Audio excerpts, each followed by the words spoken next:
Chapter 61, Strange Symbol, the Fool That Doesn't Belong to This Era, the Mysterious Ruler Above the Grey Fog. King of Yellow and Black who wields good luck, Audrey Hall recited the three descriptions to herself silently. She suddenly felt a tumultuous wave of emotion go through her, preventing her from maintaining her spectator state. As an aficionado of mysticism, she had learned Hermes that was used in rituals and had tested out the rituals that fellow noble aficionados mentioned in private gatherings before she was pulled into the grey fog or made formal contact with beyonder powers. None of those rituals had any effects, but they had given Audrey a basic understanding of the structure of incantations. Thus, she knew clearly what these three incantations described and signified. The descriptions usually described one of the 7 gods that looked over this world. Thus, the Fool's incantation was claiming status equal to the Lady of Crimson, Mother of the Secrets, and the Empress of Disaster and Horror. Is Mr. Fool the unknown, mysterious, powerful, godlike entity that Glaint spoke of? The source of danger that we must avoid in rituals? Audrey quickly recalled the comments made during the strange rituals which she and her friends did not dare attempt back then. She was momentarily at a loss for words. Alger Wilson, who knew and understood much more than Audrey, shivered from the bottom of his heart. If the ritualistic magic which Mr. Fool designed truly points to him to allow him to accept our requests, we would have to be addressing him with him. He is to be addressed in the third person, which is reserved for gods. How lucky, how smart I was to act in concert with him and not do anything foolish.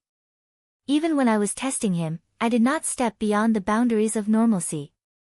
Could he perhaps be an ancient, mysterious, horrifying existence, only that he does not appear before us in his true form and name?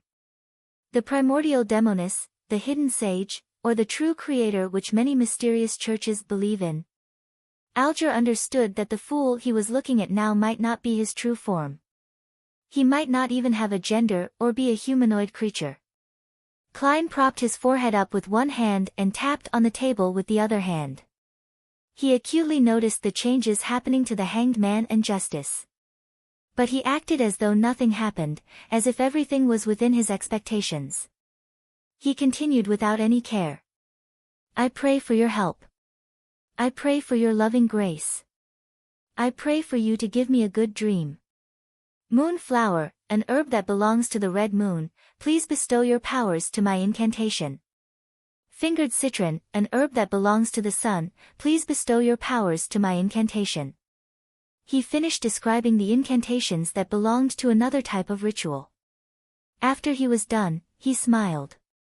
Lady, sir, have you memorized it? Ah, Audrey exhaled. She quickly covered her mouth and recalled seriously. With her improved memory as a spectator, she quickly processed the information and repeated the incantations as a form of confirmation. Alger acted more normally. His pen did not stop for a moment, no matter what he was thinking about. After Klein confirmed that Audrey was correct, he smiled and said, if this test is successful, then we shall modify the ritual next time to achieve what we want to do. I hope that you will have the time to complete the ritual no later than Wednesday. He intended to come in here again on Thursday night to ascertain if the ritualistic magic was successful. As for why he did not allow the Hanged Man and Justice to directly request a leave of absence, Klein was worried that he would be unable to discern if the results were from them asking for leave or merely the outcome of an attempt of the ritualistic magic. Was he to pull them into the gathering if that happened? By your will. Audrey and Alger replied respectfully, collecting themselves. According to the Hanged Man's suggestion last week, we shall have a time for casual conversation after all official issues have been discussed. Who shall begin? Klein gave a hand gesture signaling for someone to start. Audrey sighed and said, Mr. Fool, the suggestion you made regarding the exam selection and the separation between civil and political matters has received the approval of many members of Parliament. Perhaps it could become a reality. Of course, with the efficiency of this government, the bill will only appear half a year from now at the earliest. She was not worried that the Hanged Man would track her down using this piece of information. She had intentionally and intermittently dropped hints and guided those proud wives to think that they had conceived the idea. Those ladies had rushed to tell their husbands, their fathers, and their brothers. At that moment Audrey felt as though she was watching a flock of golden peacocks showcasing their tail feathers. She believed that those women would drill it in themselves that they came up with the idea to claim the glory for themselves. They would soon forget about what Audrey's role in the matter was, fighting among themselves to see who thought of the suggestion first. Using this remarkable way to change the system of a kingdom gave Audrey a weird sense of satisfaction, as if she had found a way for a spectator to influence the plot of a play. "Let's hope so," Alger replied sarcastically. He paused for a few seconds, then glanced at the Fool. He deliberated before saying, "In recent decades, the amount of activities of the various secret organizations has seen an upward trend. In fact, there are even new secret organizations appearing, some of them having reached scale with a good number of Beyonders. Are you trying to ask me for the reason? I have not even gained access to information about illegal organizations." Klein merely smiled without commenting on the hanged man's news. He changed the subject and said vaguely, "An ancient power is about to wake from its slumber. For example, the power represented by the Antigonus family diary." "Is that so?" Alger muttered softly to himself, as though he recalled something. Klein swept his gaze toward the hanged man, then past Justice and said with a smile, "If there is nothing else to share, then let's end today's gathering here." "By your will." Audrey and Alger stood up together. Klein moved his finger and severed his connection with the dark red stars. He watched as the two figures vanished from the magnificent palace. He stood up and turned toward his own chair, which was also the back of the seat of honor at the bronze table. He looked at its symbol. Radiant stars formed a strange symbol. It was not a symbol that fit anything in Klein's present understanding of mysticism. He observed it closely before identifying the pupil-less eye, a symbol representing secrecy. He also saw contorted lines that represented change. Each of the symbols were missing a portion and were overlapped with each other, creating a new symbol. An incomplete secret and an incomplete change. What do we get when we add them together? Klein creased his brows and muttered to himself, unable to come up with an answer. He retracted his gaze and walked along the ancient, magnificent palace. His eyes scanned every corner of the palace. "Back when I casually imagined this place, it was merely a rough concept. I did not describe the shape of the palace, table, or chairs. Where does this design come from? The best choice? The first prototype? Or are they a reflection of reality?" Klein suddenly had a question he neglected previously as he looked at the palace. "Sigh, I have to say that even though I am a keyboard warrior, I am lacking experience in many areas. I am also not observant enough, to the point of only realizing this question now." With such a self-reflection, Klein made a serious effort to examine every corner of the palace, but did not find any other living things or anything strange. Klein did not dare to venture deeper, which seemed to be an illusory land without boundaries. He was afraid that he would end up completely lost.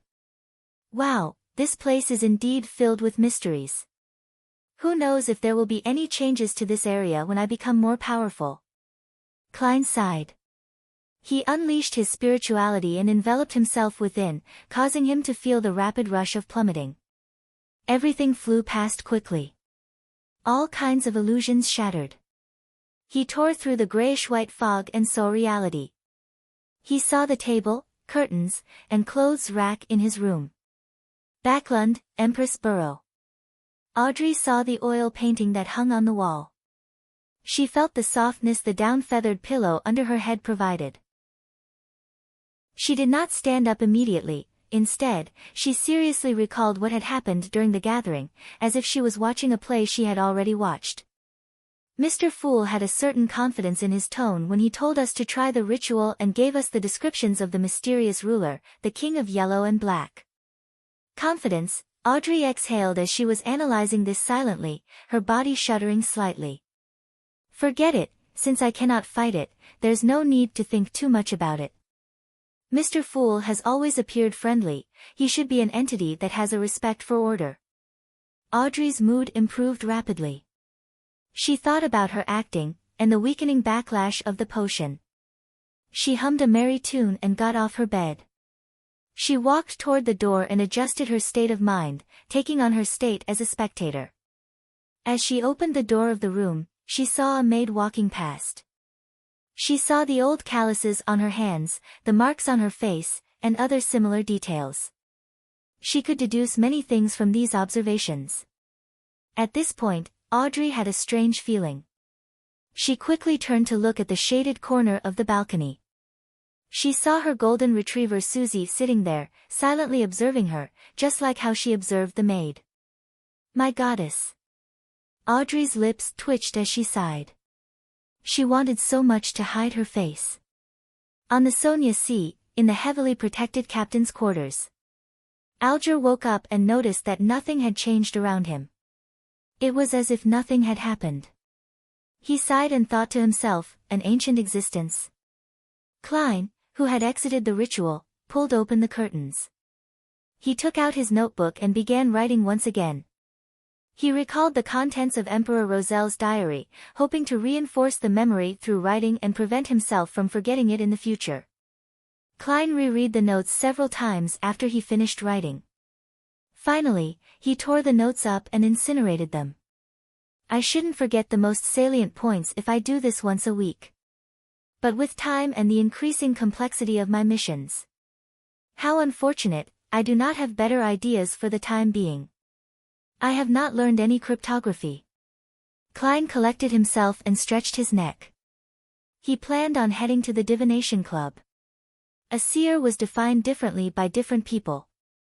No one could say that another person's methods were wrong. So, Klein, who did not know which kind of seer fit the requirements of the potion, could only correct it as he experimented to ascertain which one was the best fit. Chapter 62, The Seer's Suggestion. Before Klein left home, he took the time to meticulously clean up his suit and top hat with a small brush and a handkerchief.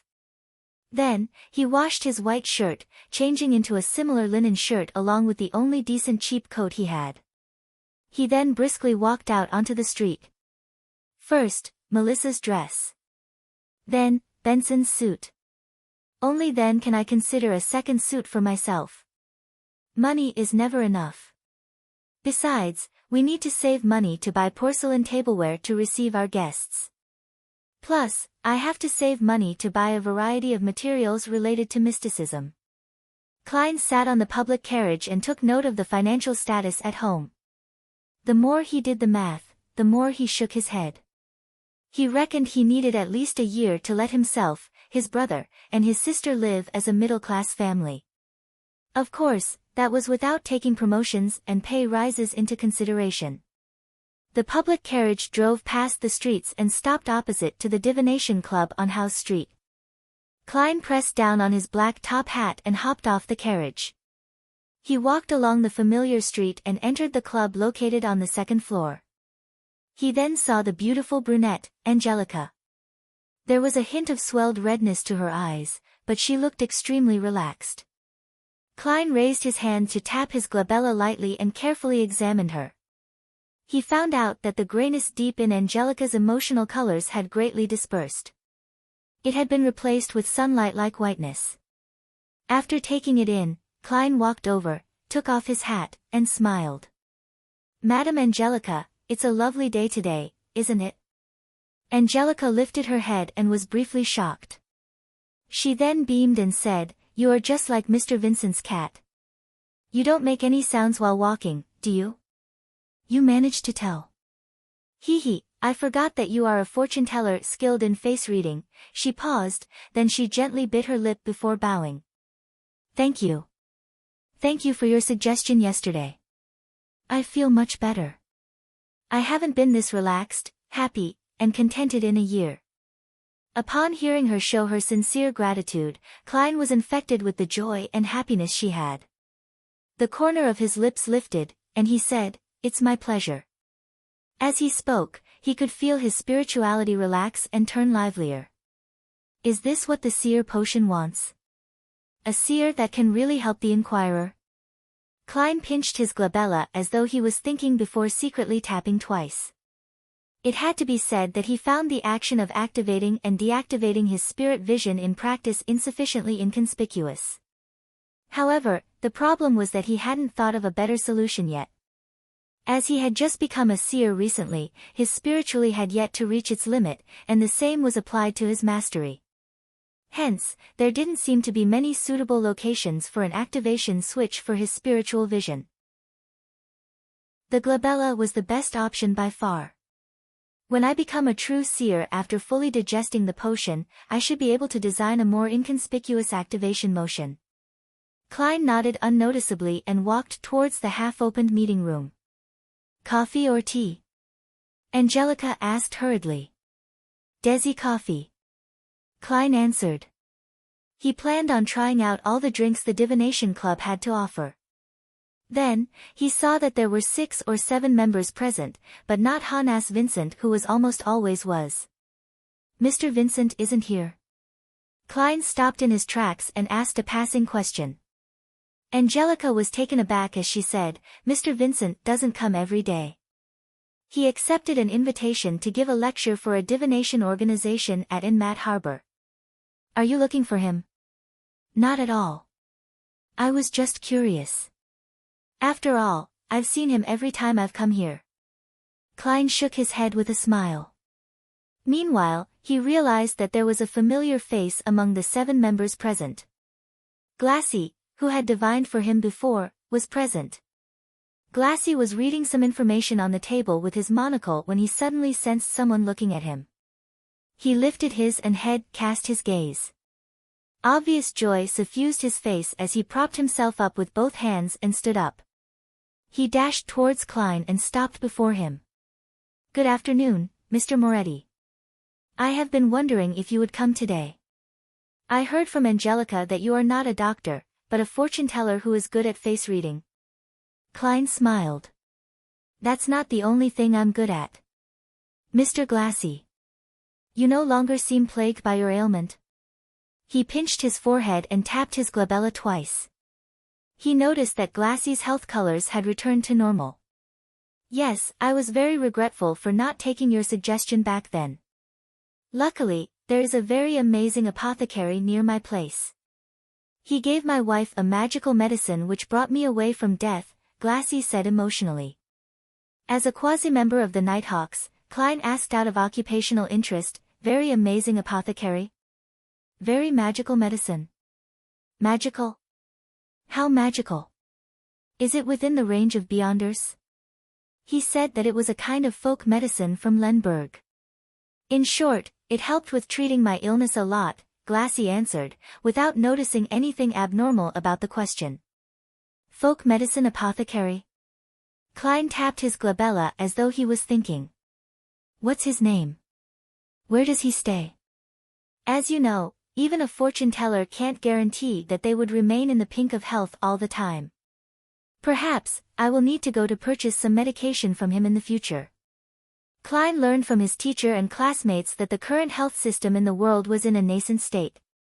There was almost no cure to many diseases, so the magical medications and miraculous apothecaries still controlled the market. There was no harm in knowing more, since it could one day serve useful. Glassy answered honestly, his name is Lawson Darkwaide. He has a tiny store at 18 Vlad Street in East Borough, named Lawson's Folk Herb Store. Thank you.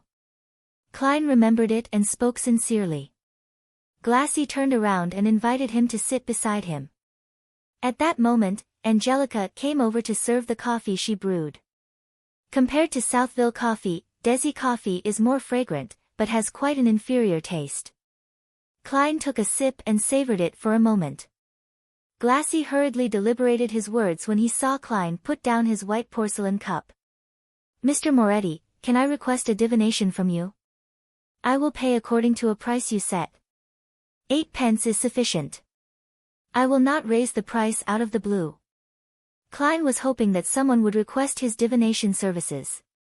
Do you need a divination room? All right. Topaz. Glassy led the way with much more familiarity. After entering the divination room and locking the door, Klein sat behind the long table. He asked in a serious voice, Mr. Glassy, what would you like the divination to be about? I have an investment opportunity, but the amount of money it involves is huge. If it fails, my family and I will take a heavy hit. I wish to know if it will be a successful investment. Glassy volunteered the information. I have divined using tarot cards previously. A divination after purifying my soul. The result was pretty good. Yes, I did the interpretation myself, but I did not violate the principles of those symbols. Klein thought and asked curiously, it'd be great if you could describe the entire situation once more and give me your information again. It'd be best if you have the other party's information, too. We will do an astrolabe divination. All right.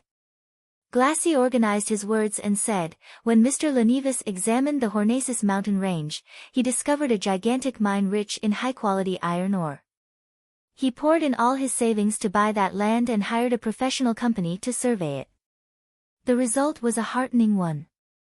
He lacks funds needed for subsequent developments, so he formed a steelworks company and intends to apply for a loan from the bank using the project. At the same time, he will also issue a corresponding number of shares to raise its initial capital. The plan is still in its preparatory stage and promises fat returns. Klein, who had been reading the newspaper recently and also happened to be a history expert, knew that there were shares in this world. He also knew that the concept of shares was derived from Emperor Roselle. Yeah, him again. During the colonization of the southern continent, he had set up the Sibrin Company and solved the nation's fiduciary matters successfully by raising funds from the public through the issue of shares. As such, he had the first mover's advantage from colonization. Because the returns were great, this development continued on. For example, there were railway shares, mining shares, steam development shares, and so on and so forth. There were some that succeeded and there were some that failed. Hence, it catalyzed the formation of organizations like the Backlund Stock Exchange. Besides that, the Emperor Roselle had created national bonds, unit trusts, and other financial products. The former had become the most stable form investment, with a return of 4 to 6% interest. Klein remembered that Benson had once said that if he could inherit £3,000, there was no need to work hard any further. The stable annual interest of about 5% would result in an annual fixed income return of £150, roughly equivalent to Klein's annual income at present. This is known as rentier capitalism. Klein sighed and asked carefully, are you sure there's nothing wrong about this? Is Lenivas trustworthy? I've seen his property papers and the inspection report. There is the Civilaus County government's stamp and an endorsement of a professional company. Plus, inside Mr. Lenivas's office is a group photo of him with Sir Deweyville and the mayor. Glassy nodded in reply. Group photo? That doesn't mean anything. Klein, who was born in an era of information explosion, had seen too many similar incidents.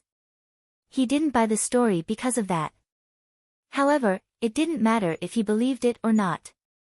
He could only pick up a pen and draw a corresponding astrolabe according to the crucial time and information that Glassy had provided him with. After a long while, Klein pointed to the astrolabe and said, you should be able to tell that this will be a very unsuccessful endeavor. Below the flourishing surface is a cliff, a chasm. My divination suggestions going around it, to avoid it. Glassy fell into silence, his mouth turning agape a few times before he closed it. A few minutes later, he said with a rueful smile, I'll consider it carefully when I'm back. Upon hearing this answer, Klein could only shake his head with a silent sigh. He realized the helplessness of a seer. A seer could only give suggestions and not make the decision for others. Just as the two left the Topaz room, Angelica walked over and said, Mr. Moretti, someone wishes for your divination. When she said that, she added with a whisper, he did not ask for my recommendations. Nor did he view the album. Has my reputation spread?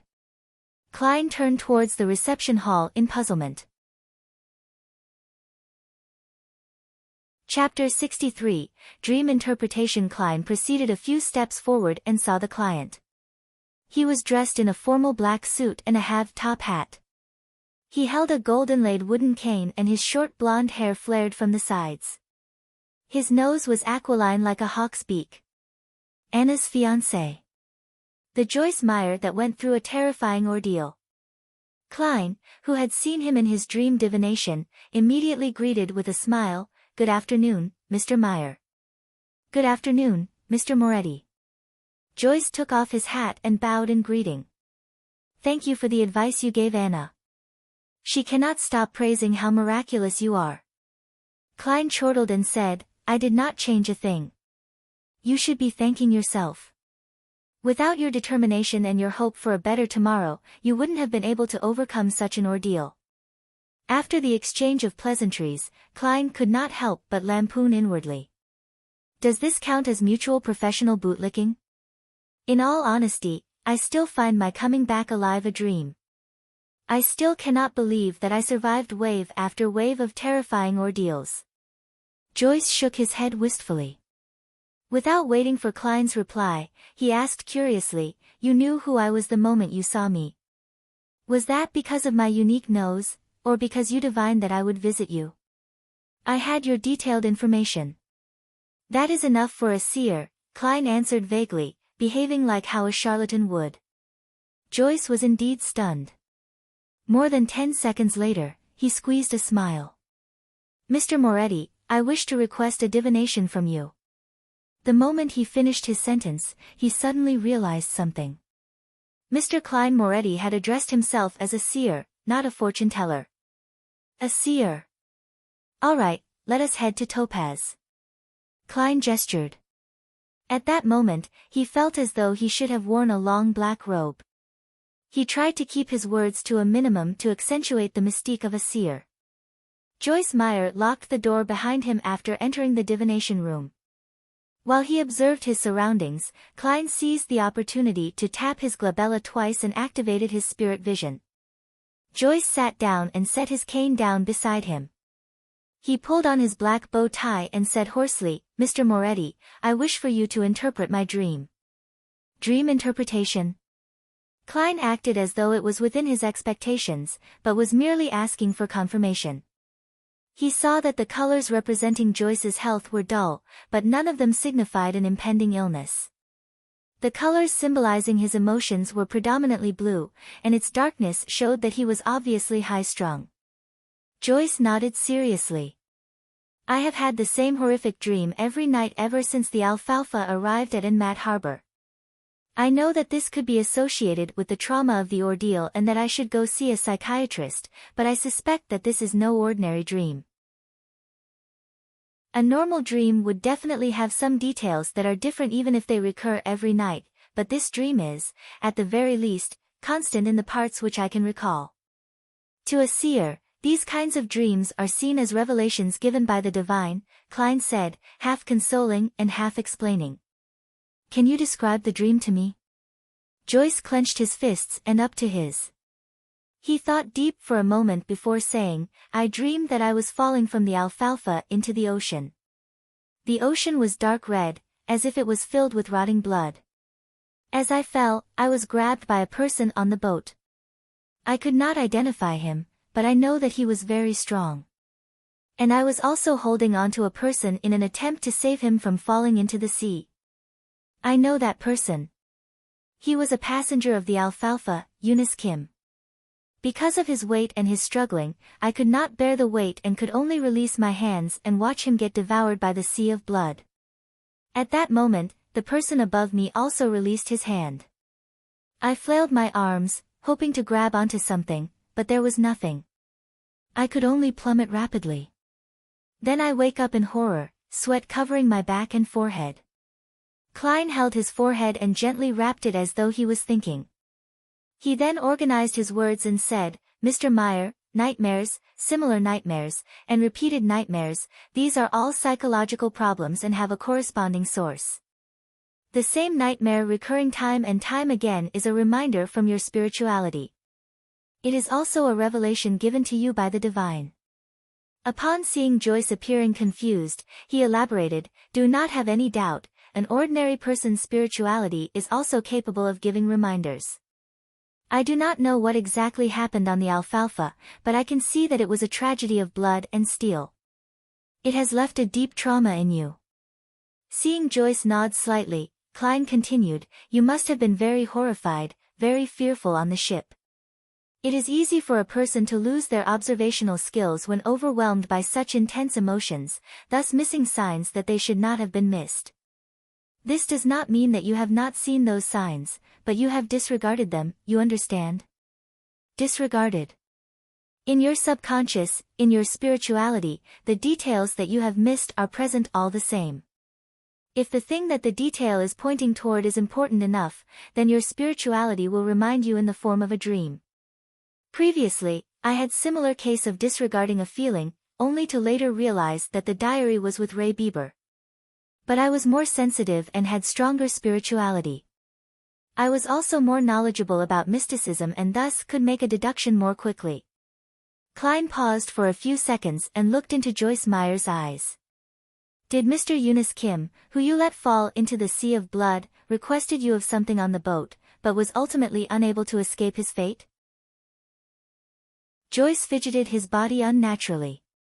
He opened his mouth several times before answering, yes, but I do not pity him. Perhaps a few days or a week from now, you will see in the newspapers how cruel and evil he was. He raped and murdered at least 3 ladies and tossed a baby into the raging sea.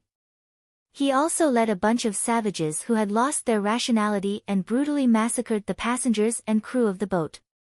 He was scheming, strong, and evil. I did not dare, nor could I stop him. I would only have forfeited my life. I am not doubting what you did, Klein said, making clear his stand. Then he explained, but your dream is telling me that you are feeling regret and sorry. You believe that you should not have released your hand back then. Since you believe that killing him was an act of justice, then why are you feeling regret and sorry for it, so much so that you have recurring dreams about you releasing your hand? I don't know either, Joyce shook his head, confused. Klein crossed his hands and placed it under his chin. He attempted to analyze the situation.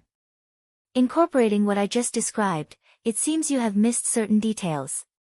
For instance, anything that Eunice Kim mentioned, his contents of his plea, the way he presented himself, etc. I cannot recall the incident for you, so please think about it carefully. There's nothing. All he could say back then was, spare me, I surrender, Joyce muttered in puzzlement. Klein did not know exactly what happened, so he could only guide him based on what he understood from the dream. Perhaps you felt that Eunice Kim was more useful alive, that he could prove something or to explain something. Joyce knitted his brows. It was a while before he said, perhaps. I still find the conflict that arose on the alfalfa happened too suddenly and turned intense too quickly. It was as if the passive evil in everyone's heart just erupted uncontrollably. It was too abnormal, very abnormal. Perhaps I wish to interrogate Eunice Kim why he acted as though he was possessed by the devil in the first place. Klein suddenly had a stroke of inspiration after hearing Joyce's dreamy description. He spoke mysteriously with a tone unique to charlatans. No, that's not the only reason. What? Joyce seemed shocked. Klein crossed his hands and held his chin up. He stared straight into Joyce's eyes and said with a slow, yet forceful tone, not only did you find the matter abnormal, but you also saw some things that you disregarded. And putting together these things that you disregarded results in a terrifying conclusion. Your spirituality is telling you that there is someone who should be under the highest suspicion. And that person is the one who had grabbed you but ultimately released his hand in the dream. You do not suspect him subconsciously, and thus you are unable to identify him. He is your partner. He once had control over your fate, or maybe, even saved you before. Joyce leaned back suddenly, slamming into the back of the chair with a dull thud. His forehead slowly became laced with sweat, his eyes filled with confusion. I see it. Joyce suddenly stood up noisily, causing his chair to wobble and nearly fall. Mr. Triss, he used all the energy in him to utter the name. He was a friendly and bashful little boy with a round face. He was the hero that saved the survivors. Klein did not interrupt Joyce's thoughts. He leaned back slightly and waited. Joyce's expression changed several times, finally returning to normal, a normal that had a little paleness. He revealed a rueful smile. I understand now. Thank you for interpreting my dream. Perhaps it is time for me to make a trip to the police station. He took out his leather wallet and fished out a 1 soldi note. I do not think that money can fully represent your worth, and I can only give you the price you asked for. This is for you. Joyce pushed the note toward Klein. I wouldn't have minded if you gave me 10 pounds. 1 soldi, you sure are like your fiancé. Klein kept up his mysterious vibe as a charlatan and said nothing, smiling as he pressed on the note. Joyce took a deep breath, wore his hat, and turned to walk toward the door. As he was unlocking the door, he suddenly turned back and said with sincerity, Thank you, Master Moretti. Master? Klein laughed to himself. He watched as Joyce left the divination room and said silently to himself, Whatever happened on the alfalfa seems extraordinary. If only the captain was here. He would be able to understand everything that happened in Joyce Meyer's dreams. Tuesday at dawn. Backlund, Empress Borough. Audrey, who woke up earlier, beckoned her golden retriever Susie over. She said with a serious tone, Susie, you are also a beyonder now. We are the same kind, EW, no, what I mean is that we have to help each other. Guard the door later and don't let anyone disturb me. I have to conduct a ritual. Susie looked at her mistress and shook her tail in exasperation. Chapter 64, Instigator. After instructing her golden retriever, Susie, Audrey paced around, seemingly worried. She too was uncertain if the ritualistic magic would result in anything odd. Let's do this. Her eyes turned calm as she used her state as a bystander to view the imagined process. Soon, she came to a new arrangement. Audrey unlocked the door to her bedroom and said to Susie, Susie, sit here. If Annie and the rest try to barge their way in, immediately go to the bathroom to inform me. In order to prevent any accidents, her personal maidservant had the key to unlock her door. Susie looked at her enigmatically and wagged her tail thrice. Very good. I will let you choose anything you want for lunch today. Audrey pumped her fist gently. After exhorting Susie, she entered the bathroom. The square bathtub was 3 to 4 meters on each side. There was clear water rippling gently in it with steam emitting from it. It was quite a dreamy sight. Audrey tidied up a rectangular table with many bottles placed on it. Then, she went back out and moved candles, sacrificial items, and a white robe over. Immediately after that, she closed the bathroom door. With everything done, Audrey heaved a sigh of relief and picked up a translucent light blue bottle beside the 4 candles. The cylindrical bottle shimmered dreamily under the light. In it was the essence oil she had distilled from a mixture yesterday. As an aficionado of mysticism, she had no lack of research regarding such items. She had many different kinds of pure dew, flower essence, perfume, essential oils, and incense that she brewed herself at home. As such, she had already finished the initial preparations according to the fool's instructions. Moon flowers, gold mint, slumber flowers, fingered citron, and rock rose. What an odd concoction, Audrey mumbled softly. Oh, one has to cleanse one's body and calm their mind before engaging in ritualistic magic. This is a form of reverence to the divine, to the target. As she went through the entire process in her head, she placed the ritual's essential oil beside her bathtub. She reached out and began disrobing what she wore at home. Pieces of her silk clothing fell into the laundry basket one after another. Audrey coiled up her hair into a bun and tested the water's temperature with her hand. Then, she carefully stepped into the bathtub, allowing her body to slowly sink into the water's warm embrace. Phew, she exhaled comfortably, finding herself warm all over. She felt abnormally relaxed. I don't even want to move a single finger. Audrey forcefully pumped herself out as she grabbed the translucent light blue bottle beside her and dripped a few drops into the water. A waft of fragrance dispersed, filling the silence with a refreshing smell. Audrey breathed in a few times and nodded in satisfaction. Not bad. It smells really good. How relaxing. How comfortable. I don't want to move at all. All I wish is to lie here in silence. Silence, in silence, silence. After losing her sense of time, Audrey suddenly heard barking. She opened her eyes in shock, looking to her sides in a daze. She had no idea when Susie had opened the door and entered. She was squatting outside the bathtub, looking at her with an exasperated look. As she rubbed the corners of her eyes, Audrey felt that the water had cooled down quite significantly. I fell asleep. She subconsciously asked herself. Susie looked at her without barking or wagging her tail. The effects of that bottle of ritual essential oil sure is great. Yeah, really great. Audrey chuckled dryly as she explained with a cheerful tone. She stood up, retrieved a towel, and as she wrapped and wiped her body, said to the golden retriever beside her, Susie, continue keeping watch. Do not let Annie and the rest enter. Only when the golden retriever left did she secretly stick out her tongue. She threw her towel aside and wore a clean white robe. After closing the door to the bathroom, Audrey recalled the ritual she had memorized. She picked up 4 candles and placed them on the 4 corners of the table. A loaf of white bread at the top left corner, a bowl of Fenipater noodles at the top right corner. Smells great, but it's a little cold. No. It's not time to think of this. Paella at the bottom left corner and desi pie at the bottom right. Audrey set up the altar according to the fool's descriptions seriously, shaking her head twice during the process. After she was done with the preparation, she left her 4 candles lit. She picked up a silver knife and stabbed it into a pile of coarse salt.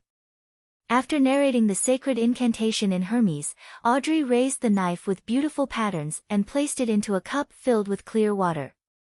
After focusing her mind, she pulled out the silver, sacred blade, cogitating her spirituality to spew out and spread from her blade. Invisible energy spewed out as Audrey held the knife and circled the altar once.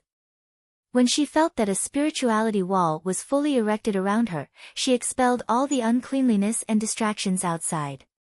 Maintaining her spectator state, she prevented her excitement and joy from affecting the ritual. She put down the silver knife and picked up the tiny light blue crystalline bottle and dripped a drop on each candle. Sizzle. A faint fragrance emanated as Audrey's body, heart, and soul seemed to attain tranquility. She drew a breath as she lowered her head in reverence and began chanting the incantation in Hermes. The fool that doesn't belong to this era, you are the mysterious ruler above the gray fog, you are the king of yellow and black who wields good luck, I pray for your help.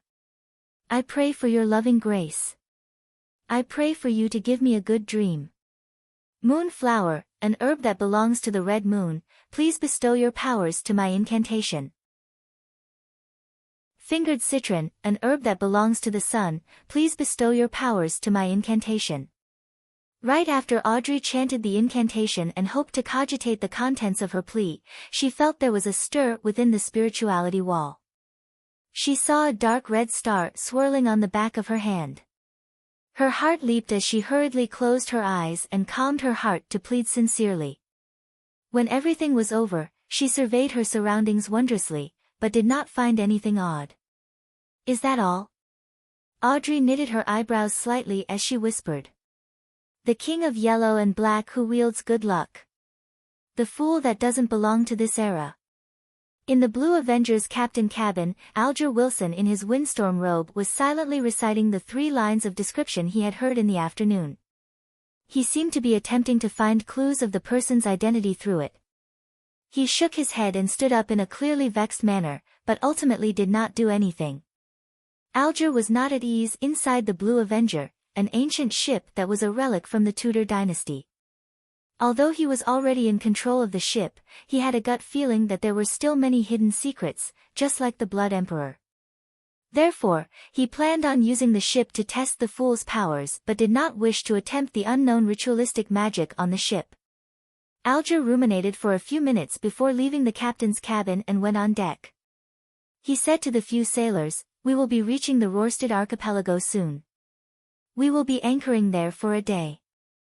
The sailors immediately cheered as they shouted in unison, "Thank you, Your Grace." As the ghost ship did not need sailors, there were very few sailors on board. There was no need to worry about their supplies, being able to enjoy fresh food and clean water. However, day after day of voyaging at sea and the nearly unending vistas exhausted them both physically and mentally. It felt like they were always repressed and tolerating something until they lost control. As for the Rorstad archipelago, it was a famous colony on the Sonia Sea. Their business was booming, and they had all kinds of industries. "I simply can't wait." A crew member gyrated his hips and sniggered a meaningful laugh that all men would understand. On the public carriage toward Zutland Street, Klein, who was reading the newspapers leisurely, suddenly jolted. He seemed to hear an ethereal voice calling out to him. Shapeless murmurs resounded in his mind as his forehead throbbed uncontrollably. The contents of the calling that could not be heard left as fast as it came. In just 10 seconds, it was gone. Klein pinched his forehead and resisted the throbbing pain deep in his brain. Is this the murmurings of unknown existences that old Neil mentioned? A result of having enhanced spiritual perception? Thoughts flashed through Klein's mind as he suddenly saw 4 black dots appear on the back of his right hand. They were like tiny inconspicuous moles. The 4 black dots that stemmed from the luck enhancement ritual quickly sank, dimmed, and vanished. Klein looked at it in surprise and had an additional guess about what had just happened. Justice or the hanged man has attempted the ritualistic magic I gave them. Was my train of thought right? Those 3 descriptions have precisely pointed towards me through the mysterious space above the gray fog. But I'm far from powerful enough. I can't hear the contents of their requests. I wonder if the information is stored above the gray fog. Yes, I should confirm it by entering tonight. Klein felt a little perturbed and agitated. He quickly raised his newspaper and hid his face, preventing anyone from seeing the changes to his expression. Soon, he arrived at Zutland Street and entered the Blackthorn Security Company. Before he could greet Roseanne, Klein saw Captain Dunn Smith walk out. He held a piece of paper with a portrait on it. "Take a look at this internal warrant of arrest. A very cruel and vicious beyonder has entered Tingen." Dressed in his black windbreaker, the hatless Dunn swept his gaze over and handed the piece of paper in passing. Klein received it and the first thing that entered his vision was a portrait sketch. The sketch was of boy with a round face. He looked amiable with a tiny hint of bashfulness and was fairly young, probably about 18 or 19 years old. Triss, a suspected beyonder. The initial estimate is that he's a Sequence 8 instigator and we are not eliminating the possibility that the Theosophy Order is behind it. The culprit behind the massacre of the Alfalfa. According to a witness testimony, he came to Tingen after leaving Enmat Harbor. His current whereabouts are unknown. Triss. Alfalfa. It's actually a crime committed by a beyonder. Klein suddenly recalled the dream interpretation from yesterday afternoon and Joyce Meyer's description. He immediately said, "Captain, I know one of the witnesses. He might very well be an important witness." "I know. Joyce Meyer. My help was requested by the machinery hive mind last night. I saw you in Joyce's dream. Many details have led to the confirmation that the Alfalfa tragedy was a result of Triss." Dunn's gray eyes looked unperturbed as he chuckled. "How uninteresting. Captain, thankfully it was my rest day yesterday and not me acting as seer during working hours." Klein lampooned. He barely missed the horror of being caught skiving by his direct superior. He asked instead, which sequence pathway is instigator? What kind of organization is the Theosophy Order? Was instigating others to kill each other the method Triss used to eliminate the side effects of the potion, or was it a requirement needed to advance? Dunn thought for a few seconds and said, coincidentally, it's about time for you to learn the relevant information regarding Beyonders and the mysterious organizations. You shouldn't be ordered by old Neil to keep reading the historical documents all the time. Captain, wasn't the reason for recruiting me to be your history expert? Klein did not dare point out the problem as he nodded seriously. All right. Chapter 65, Beyonder information with a document signed by Dunn. Klein went underground and turned into the armory. Dunn is right. It's time you understand the different Beyonders and the various secret organizations. Dressed in a black classic robe, old Neil read the note without finding it surprising. Instead, he supported the captain's decision. He then added immediately with a smile, after all, you will be heading to the underground market with me tomorrow night. Tomorrow night? Klein did not conceal his pleasant surprise as he asked to confirm. Old Neil nodded and said with a sigh, I'm a person who can't sleep when in debt. I always wish to settle them as soon as I can. You did not seem to act so previously. You left it to the last moment before using ritualistic magic to resolve the problem. So, I'm not the only one suffering from procrastination. Wait, is there a need to euphemize, afraid to spend away the money to repay a loan? Klein did not expose old Neil and instead urged, Mr. Neil, I'll be troubling you to retrieve the corresponding information from Cheney's Gate. There were mostly archaeological and historical documents in the armory. There were documents involving Beyonders and mysterious organizations, but few in number. Furthermore, they were mostly basic knowledge. Old Neil slowly took a sip from his hand-ground coffee and smacked his lips. He then walked out the armory with the signed and stamped document. Klein watched the place on his behalf. About 10 minutes later, old Neil returned with a huge stack of documents. They can only be read in here. They are not to be taken out, he warned as he placed the information on the desk. All right. Klein gave a firm nod. He extended his hands and quickly flipped through the pages and did a general read-through.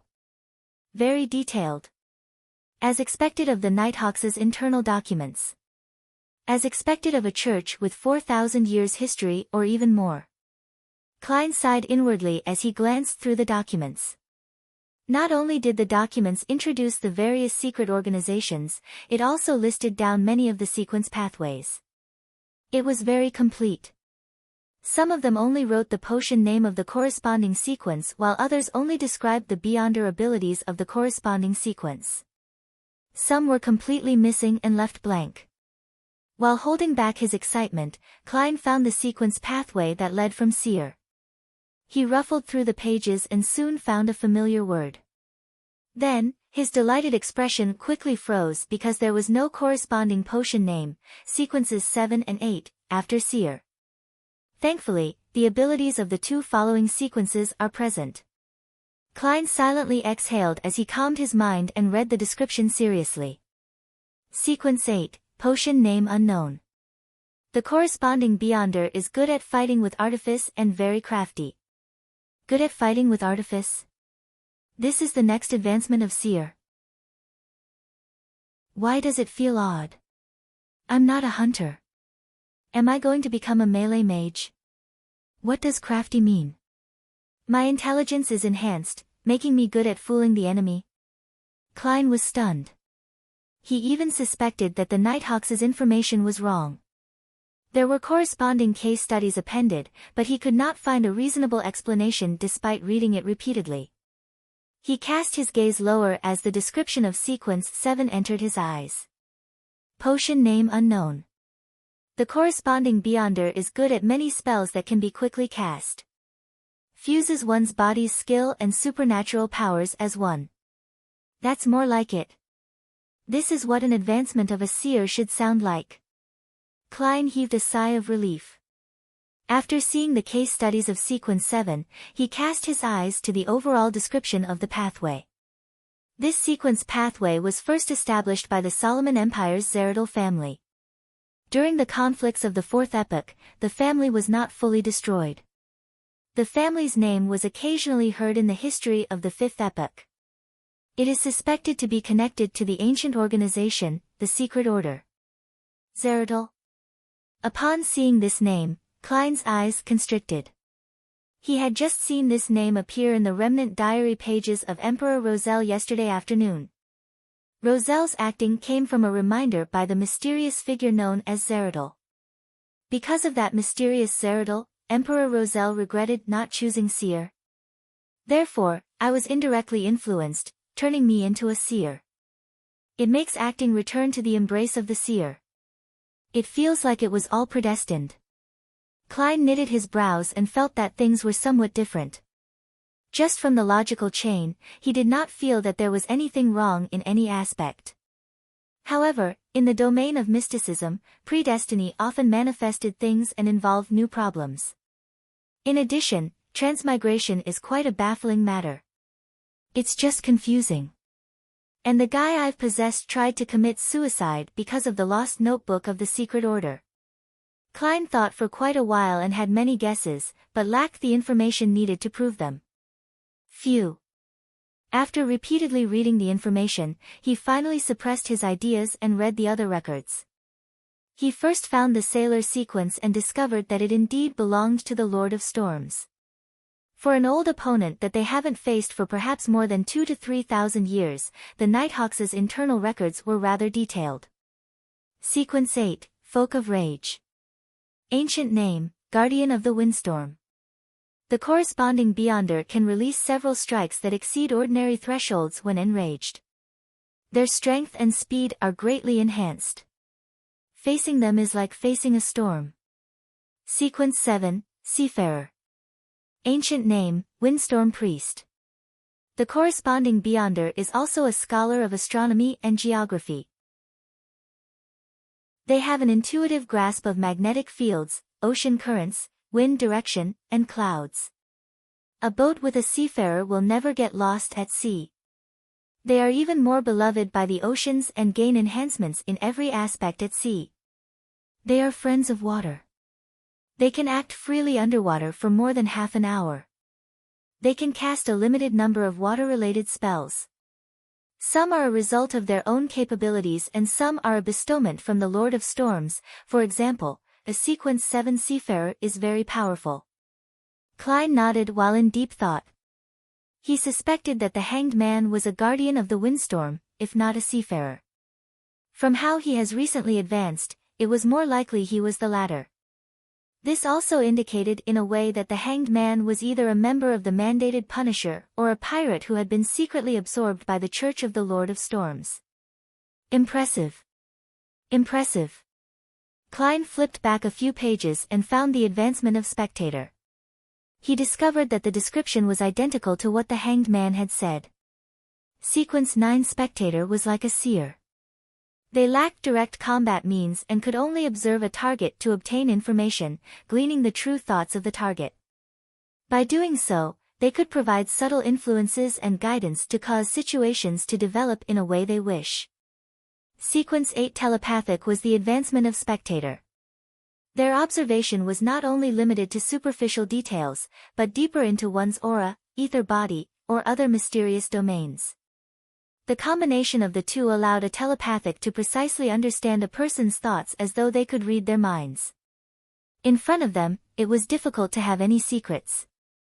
Sequence 7 Psychiatrist, which was also known as Psyche Analyst, had further enhancements above the Sequence 8 foundations. They could begin directly influencing a target. For instance, they could treat a target's maniacal problems or alternatively, cause them to turn maniacal and lose their reason. A beyonder that is very difficult to be noticed. After reading the description, Klein made a reasoned judgment. After understanding the relevant information concerning the gathering members, he flipped to the Church of the God of Steam and Machinery. This was because Emperor Roselle had chosen their Savant sequence. Sequence 9, Savant. The corresponding beyonder believes that knowledge is power. They have a rough understanding of the supernatural, but are more knowledgeable about aqua regia, nitroglycerin, and complicated bolts and gears. They seem to know everything. It is no wonder that the Emperor Roselle said that this potion suited him perfectly, allowing for him to press his advantage to the fullest.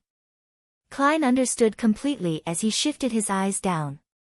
After several case studies, the corresponding sequence 8 finally appeared in Klein's vision. Archaeologist. They possess a good deal of knowledge about history and outdoor survival, as well as forbidden knowledge about ruins. They have a strong enough body and ability to face everything. Sequence 7, Appraiser. They can intuitively understand the powers and problems of most extraordinary items, and can use them while keeping danger at its lowest. As Klein's security clearance was insufficient, he only had access to sequence pathways up to 7. It left him a little frustrated, but there was no other way around it. He only wished that Backlund would quickly send over the sealed artifact 2-049 to determine if Ray Bieber was a descendant of the Antigonus family. That way, he would have a chance of becoming a formal member and obtain a higher security clearance. Collecting himself, Klein read the material seriously from cover to cover. He knew that the sequences following Corpse Collector were Gravedigger and Spirit Medium. He also knew that there was no information about the sequence 8 of the Mystery Prior Path. Not only was there no name for the potion, but even the description had been left blank. There was a name for sequence 7 of that path. Warlock. Sounds impressive. Klein slowly flipped the page and saw Apprentice and Marauder, which Emperor Roselle had lingering thoughts for. Their records only reached sequence 8 and nothing more. Sequence 9, Apprentice. Their abilities are rather strange. It can only be confirmed that this is the originating pathway of a mage. They are rarely trapped and very difficult to be stopped. They often are able to escape and pass through obstacles every time. Sequence 8, Trickmaster. They wield all kinds of strange but impotent spells. Sequence 9, Marauder. Difficult to separate these beyonders from ordinary bandits or thieves. Perhaps the means available to them are more impressive, but their goal of stealing riches is not for enjoyment or survival. It's more like answering a calling. Sequence 8, Sequencers. We have also discovered traces of beyonders in fraud investigations. They gain enjoyment from swindling. This is acting in a different form, isn't it? If I had the choice, I might have chosen Apprentice. Klein silently said to himself. Suddenly, he discovered the corresponding sequence potion of the culprit of the Alfalfa tragedy, Triss, Instigator. Chapter 66, Demoness Sect, Sequence 8, Instigator. They are adept at triggering the evil desires deep in people's hearts, causing contradictions and inciting conflict, thus resulting in bloody massacres. The description isn't detailed enough. From the looks of it, the Nighthawks do not understand the capabilities of this potion well enough. But it does match the characteristics of the Alfalfa tragedy. Klein cast his gaze up and read the corresponding sequence 9 for Instigator. Sequence 9, Assassin. Can transform their bodies in a short period of time and become light as a feather. They can also utilize vision equal to that of an eagle. Every assassin is adept at hiding in the shadows. They have dexterous steps and have the ability to release all their strength in one blow. After reading the description, Klein was left completely confused. Assassin. The advancement from Assassin is Instigator. This advancement is just as odd as how a seer advances to a class that is good at fighting with artifice. Some sequence pathways advance in a very ordinary fashion, such as Spectator. Yet, there are sequence pathways that seem to violate intuition and logic. Well, that might not be completely true. Perhaps I just haven't discovered some of the hidden common points. For instance, assassins and instigators can both bring catastrophe to others. But I can't figure out the advancement of seer. Hey! Could it be of the Gandalf lineage?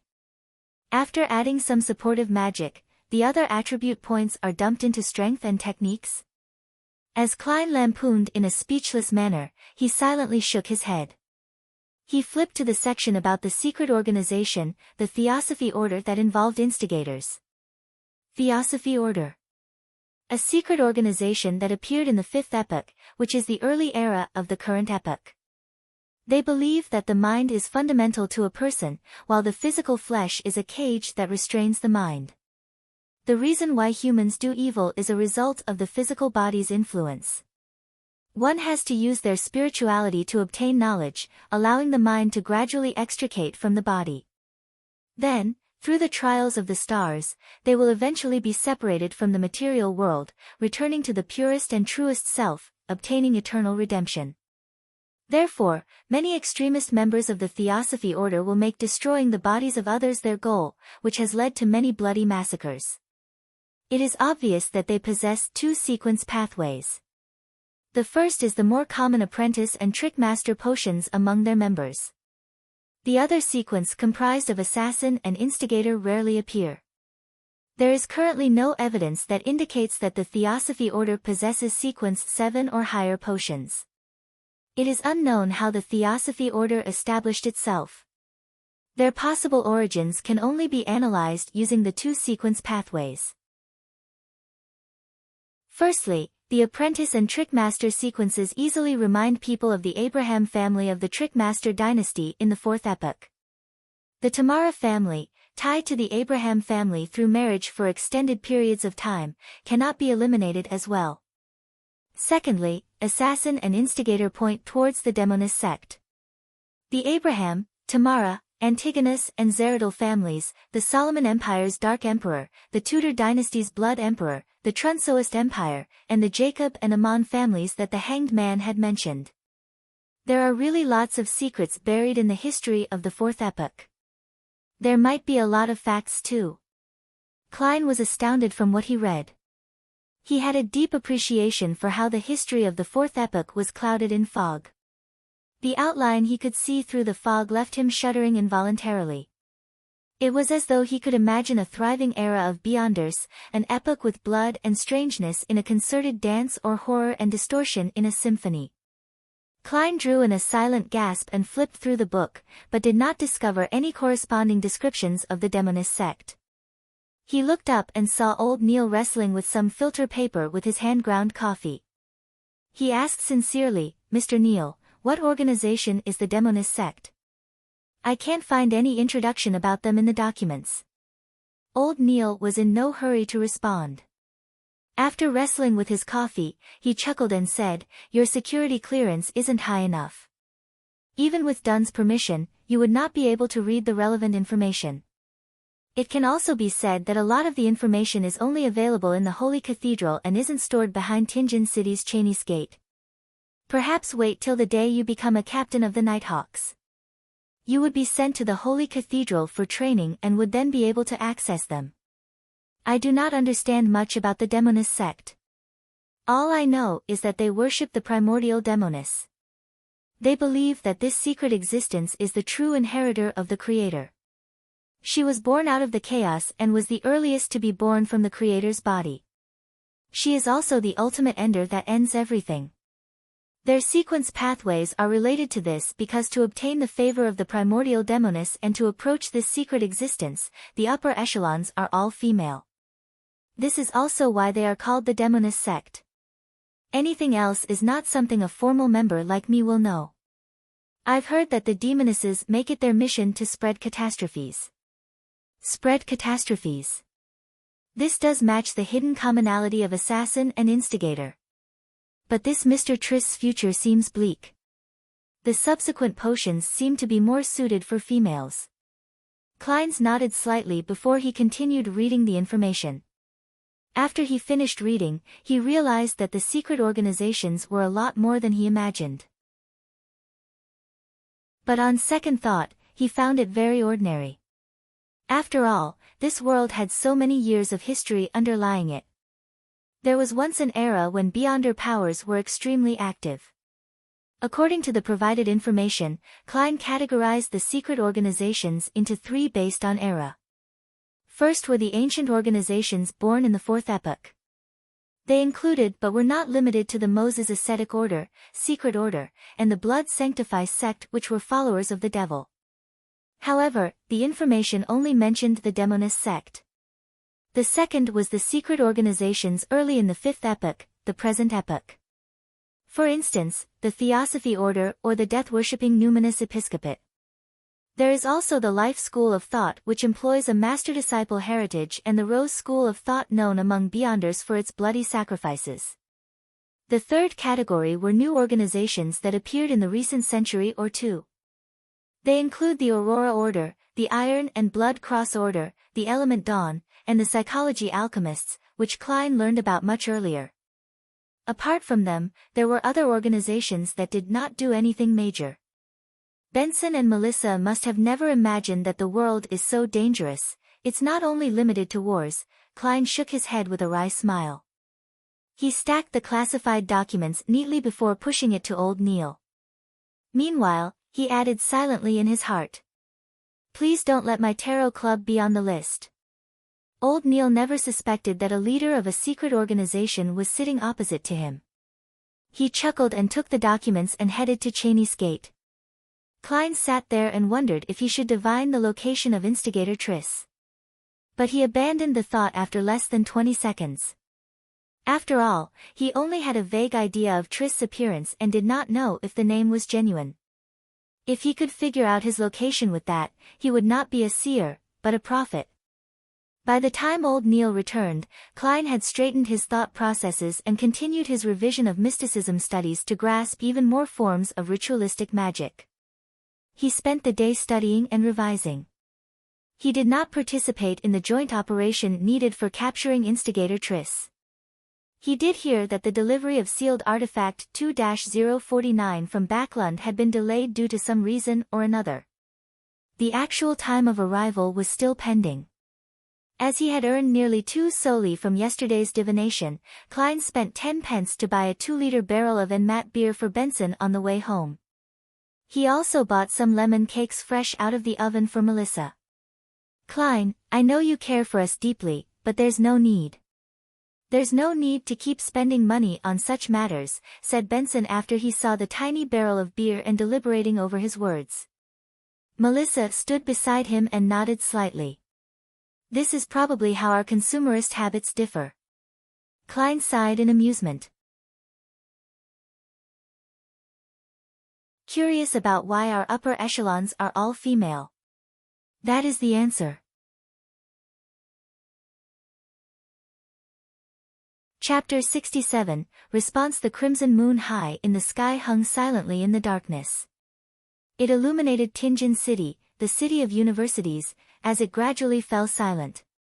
Klein stood in front of his desk and looked through his oriel windows to see the empty Daffodil Street. He heard the sound of carriages quickly galloping far away without causing a din.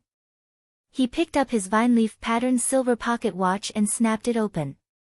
He took a glance at it and drew the curtains, making the yellowish lights of the gas lamp reflect back into the bedroom. Klein turned around at an adequate speed, locked his room, and switched off the gas valve. The room was immediately covered in darkness. Only a sliver of red moonlight penetrated the curtains. It gave rise to an atmosphere perfect for many late-night folk tales. Klein took out the silver knife he had applied for. He imagined the spherical light and entered a half-cogitation state. He focused his mind according to his previous practice, allowing his spirituality to spew out from the tip of his blade. Then, he allowed their motion to miraculously fuse with his surroundings, sealing off the room. He was doing it to prevent any abnormal stirrings that could wake Benson and Melissa. Following that, Klein put down the knife and walked 4 steps in a counterclockwise manner. Every step was accompanied by the incantation from Earth. The unchanging roars and murmurs inundated him. With the same mania and pain inflicted on him, he did his best to control himself and withstood the most grueling and dangerous stage in his half-conscious state. The grayish-white fog was endless. The dark red stars were at varying distances from him. The towering divine palace stood erect like a dead giant. Nothing seemed to have changed. The silence and antiquity that had accumulated over thousands of years swarmed him.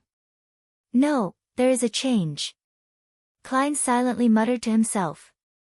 His gaze locked onto a dark red star near him. That was the star symbolizing justice. The star's deep redness began to pulse. It did so with average amplitude, but did not stop. Klein carefully spread out his spirituality towards the deep redness. The moment the two made contact, he felt a hum in his head. He saw a blurry and distorted scene and heard the illusory but stacked voice of prayers. The fool that doesn't belong to this era, you are the mysterious ruler above the gray fog, you are the king of yellow and black who wields good luck, I pray for your help. I pray for your loving grace. I pray for you to give me a good dream. I pray for you to give me a good dream. I pray for you to give me a good dream. The female voice resounded constantly in an intermittent fashion. Klein's psyche turned more irritable and chaotic. It was akin to listening to someone upstairs pounding on the floor when he had just fallen asleep. He repressed his emotions and used cogitation to calm the urge. He carefully discerned the blurry scene that appeared before him. It was a girl dressed in white robes. She had a head of beautiful golden hair. She was standing before 4 flickering flames, her head lowered as she kept chanting. From the distorted image, Klein barely recognized her to be Miss Justice. At this point, he confirmed that the ritual incantation he had created could precisely point towards the gray fog, towards him. This gave him a huge sense of achievement, going from nothing to having something. I won't praise myself for being awesome. Klein's mood turned for the better. He felt that the pleading voice that echoed in his ears like a buzzing fly was now acceptable. With a thought, he attempted to create a response in his mind, transferring it through the intricate connection to the dark red star. I'm aware. The gray layer emanated before him. A distorted and blurry figure stood in the deepest depths. The spot where his eyes ought to be swirled with deep redness as his voice resounded repeatedly in the vast and empty world. I'm aware. I'm aware. I'm aware. Audrey Hall was jolted awake suddenly. She sat up with her blanket wrapped around her as her mind was fully occupied with the scenes she saw in her dream. She knew very well that she had dreamed of the fool, the mysterious being that lived above the fog. Is this a response to my morning prayers? Audrey, who quickly entered her spectator state, calmed down and analyzed. Although she did not understand why the fool did not respond on the spot and only did so at night, she was still shocked that the ritualistic magic was effective with the few lines of incantation.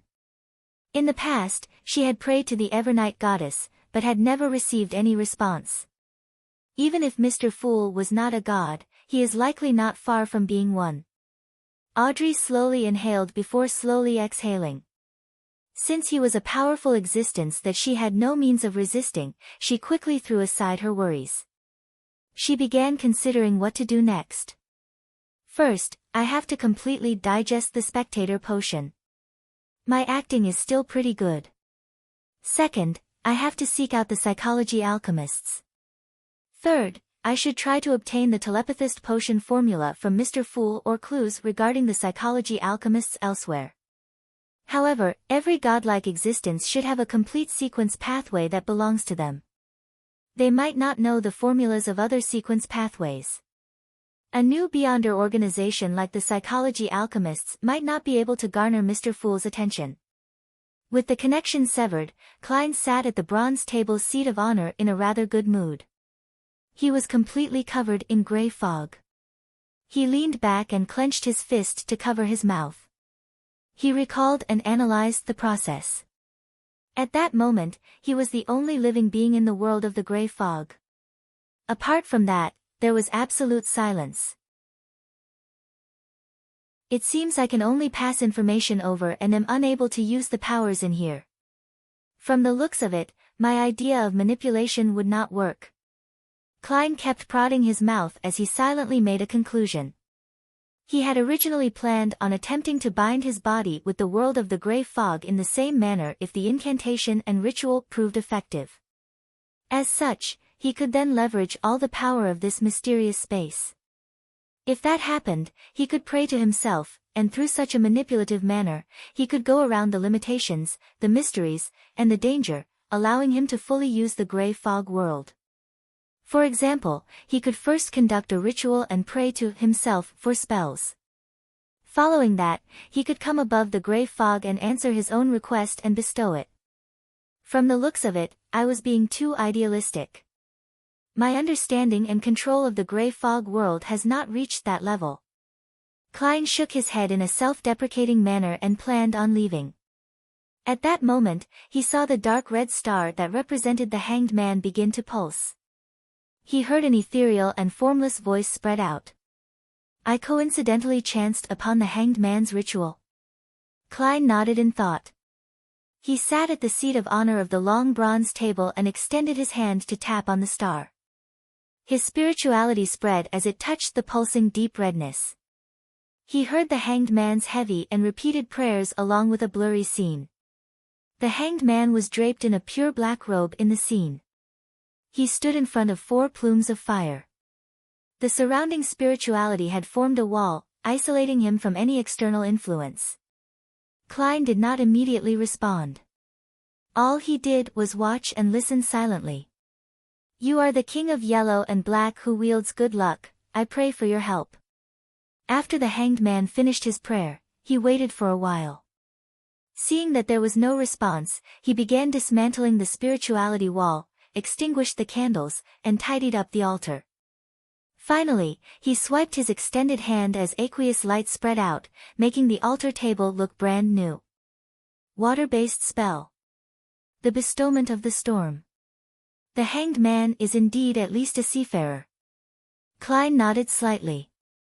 Before the scene vanished, he responded via the method he imagined, transmitting it through the blob of dark redness. Alger Wilson was situated in the Rorsted Archipelago's city of generosity. He had not gone with the sailors to the famous Red Cabaret. Instead, he stayed inside the hotel and sealed the door and windows shut to attempt the ritual the fool had described. After familiarly finishing the prayer, Alger waited patiently for a moment, but did not receive any response. It seems this attempt isn't too successful. Mr. Fool needs to change methods. He was both overjoyed, but also a little disappointed. After everything was done, Alger planned on going downstairs for a bottle of Langsky Proof, alcohol that could aid a folk of rage to unleash his powers. Mandated punishers of the Lord of Storms were rather fond of this sort of beverage.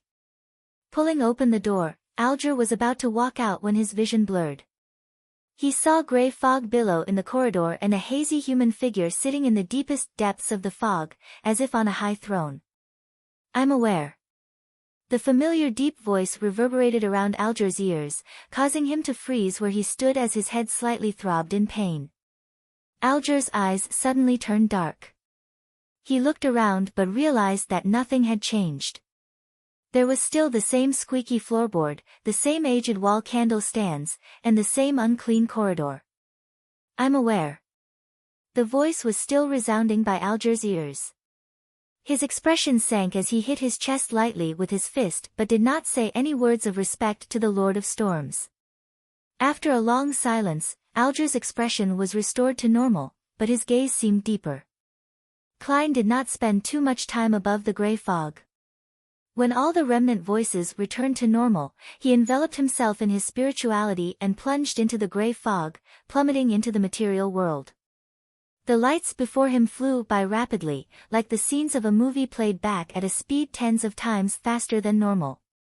After Klein felt faint, he saw curtains that let crimson moonlight through along with the blurry outlines of the desk and bookshelf. He picked up the silver knife again and removed the spirituality wall in the room. Then, a sudden gust of wind opened the door and went through the corridor. He was completely relieved when he saw that there were no stirrings from Benson's or Melissa's room. This luck enhancement ritual is really indispensable for traveling. It's concealed and mystical. Klein silently murmured and closed the door again, walking towards his bed. His mission tomorrow was to head to the underground markets for Beyonder items with old Neil.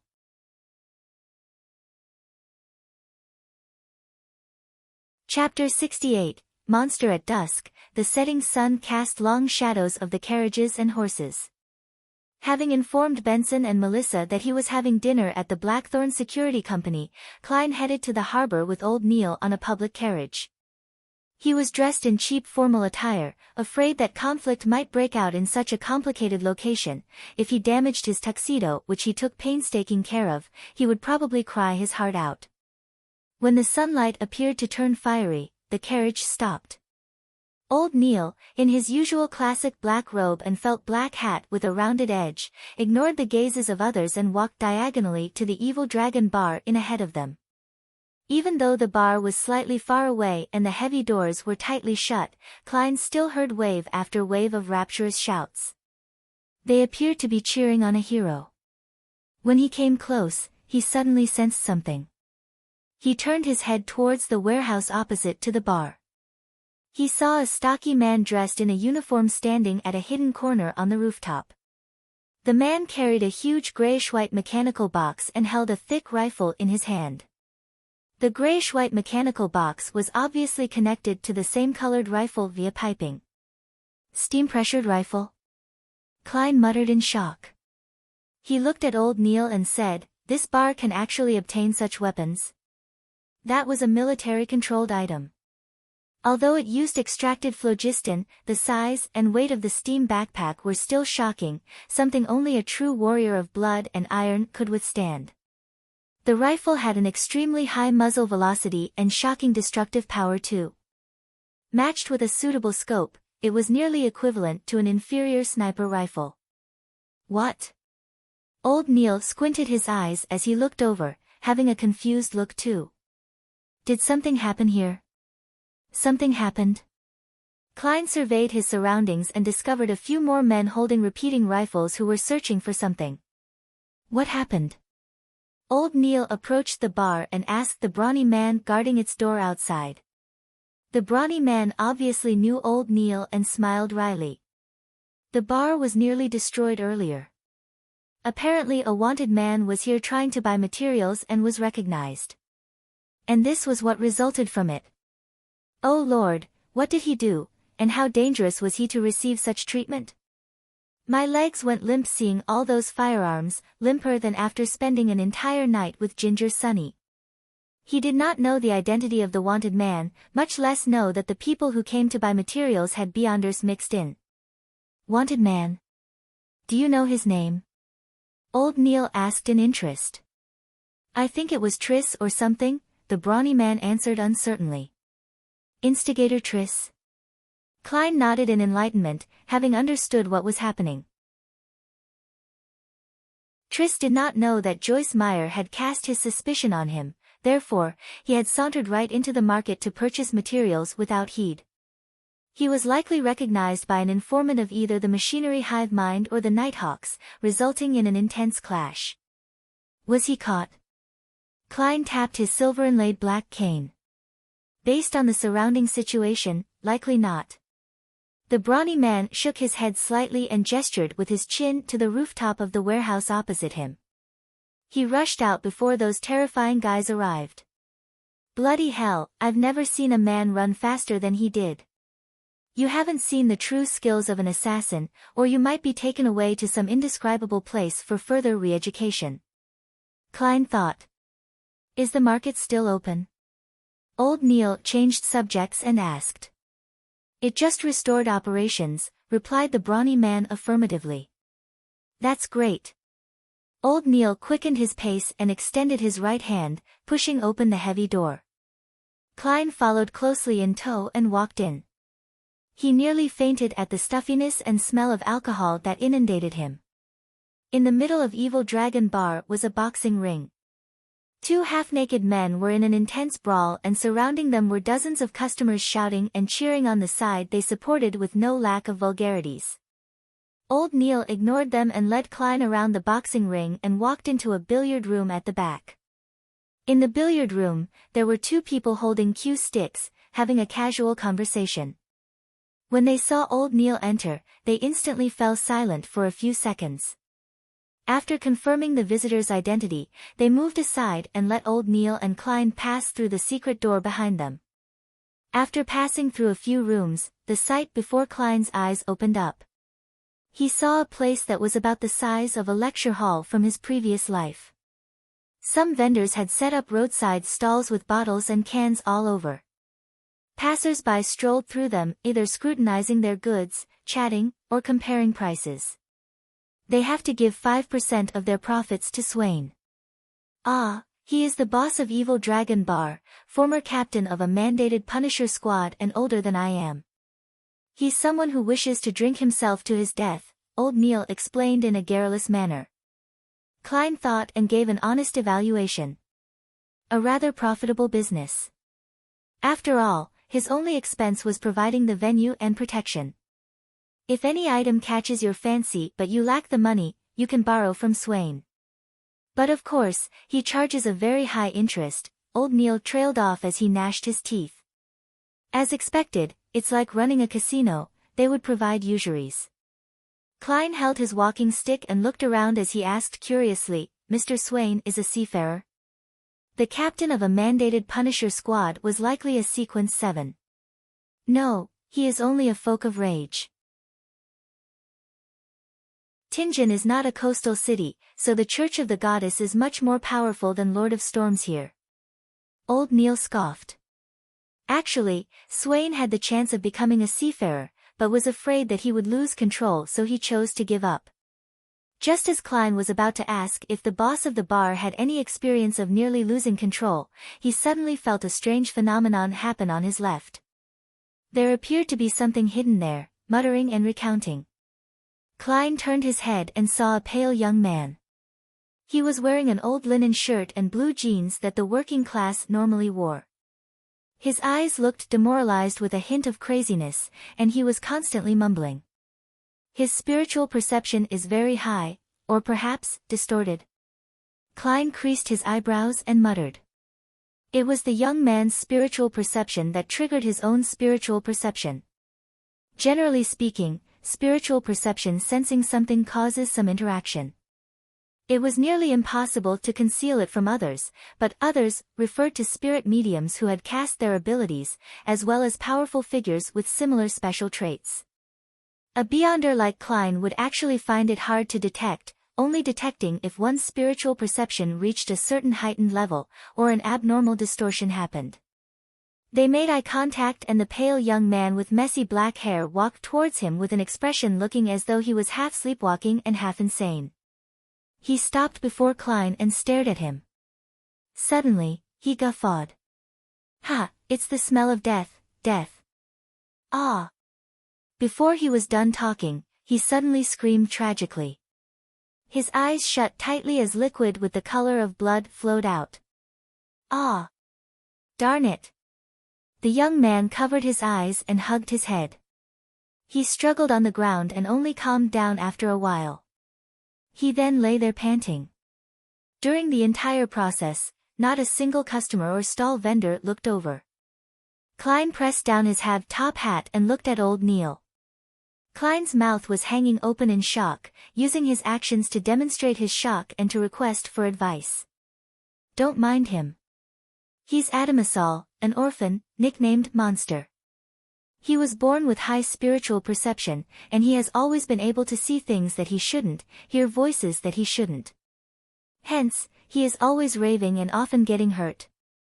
Old Neil shook his head as he explained. He could tell that my body was once dead.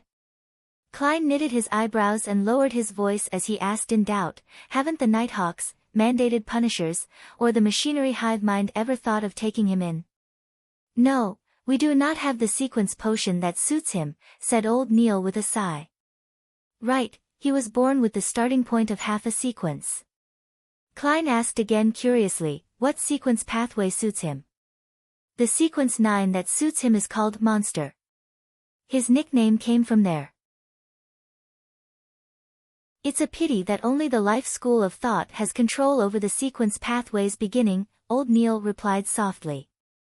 He tried to keep the conversation between him and Klein from the people around them to avoid leaking information to mysticism aficionados.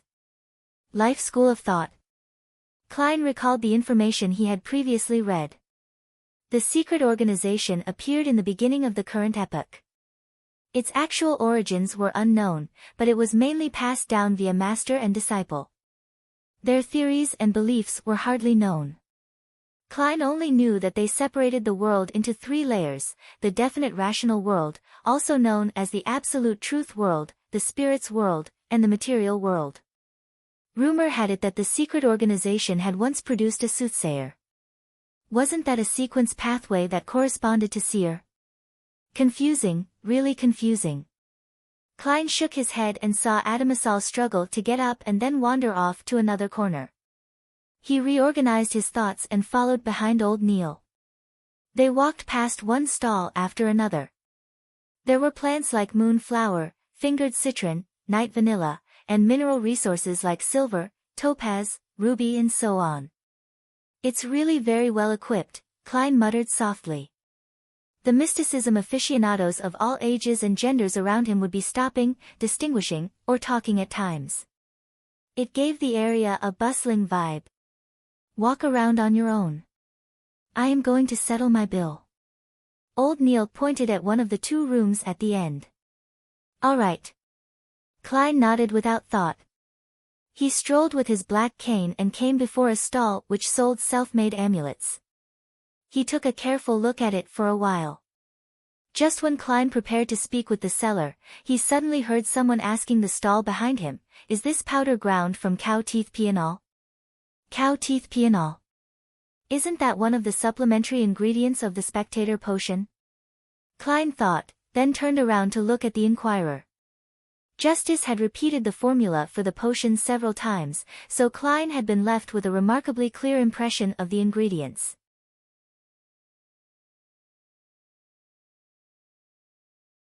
Chapter 69, Protection Amulet. Klein looked over and saw the person inquiring about the cow teeth pianol. The man was less than a meter away from him. He was wearing a black suit and a halved top hat of the same color. He had a cane adorned with silver in his hand and a pair of gold-framed spectacles on his face. He had a refined bearing. Yes, do you need it? This can here costs 3 soli. The owner of the stall was wearing a long black robe, one filled mysticism traits. The inquirer, whose sideburns were pale yellow, thought for a moment before saying, "Can it be cheaper? I still need to buy other ingredients too. For example, this bottle of white-edged sunflower petals."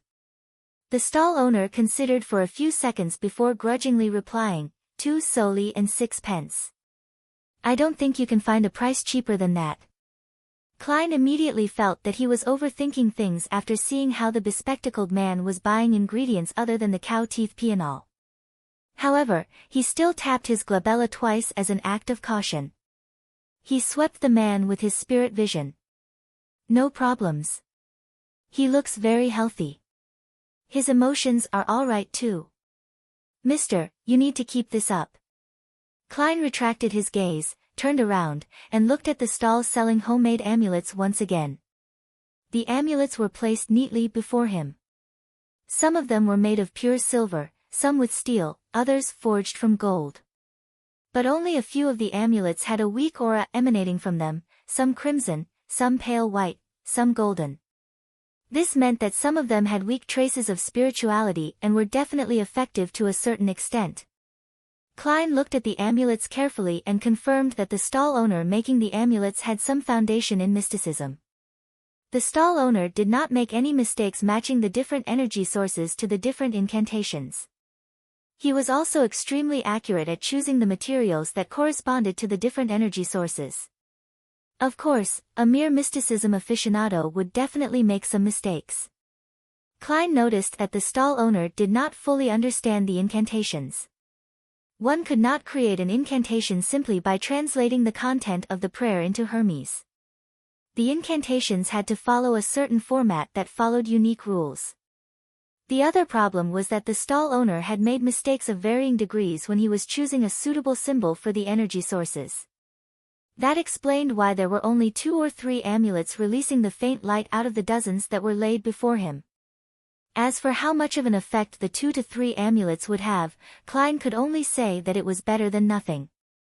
An amulet that was truly equipped with obvious effects needed the craftsman to release his spirituality from a blade while carving the incantations and symbols.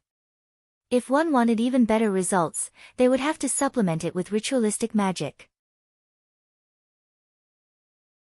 And these two things were not something an ordinary person could achieve.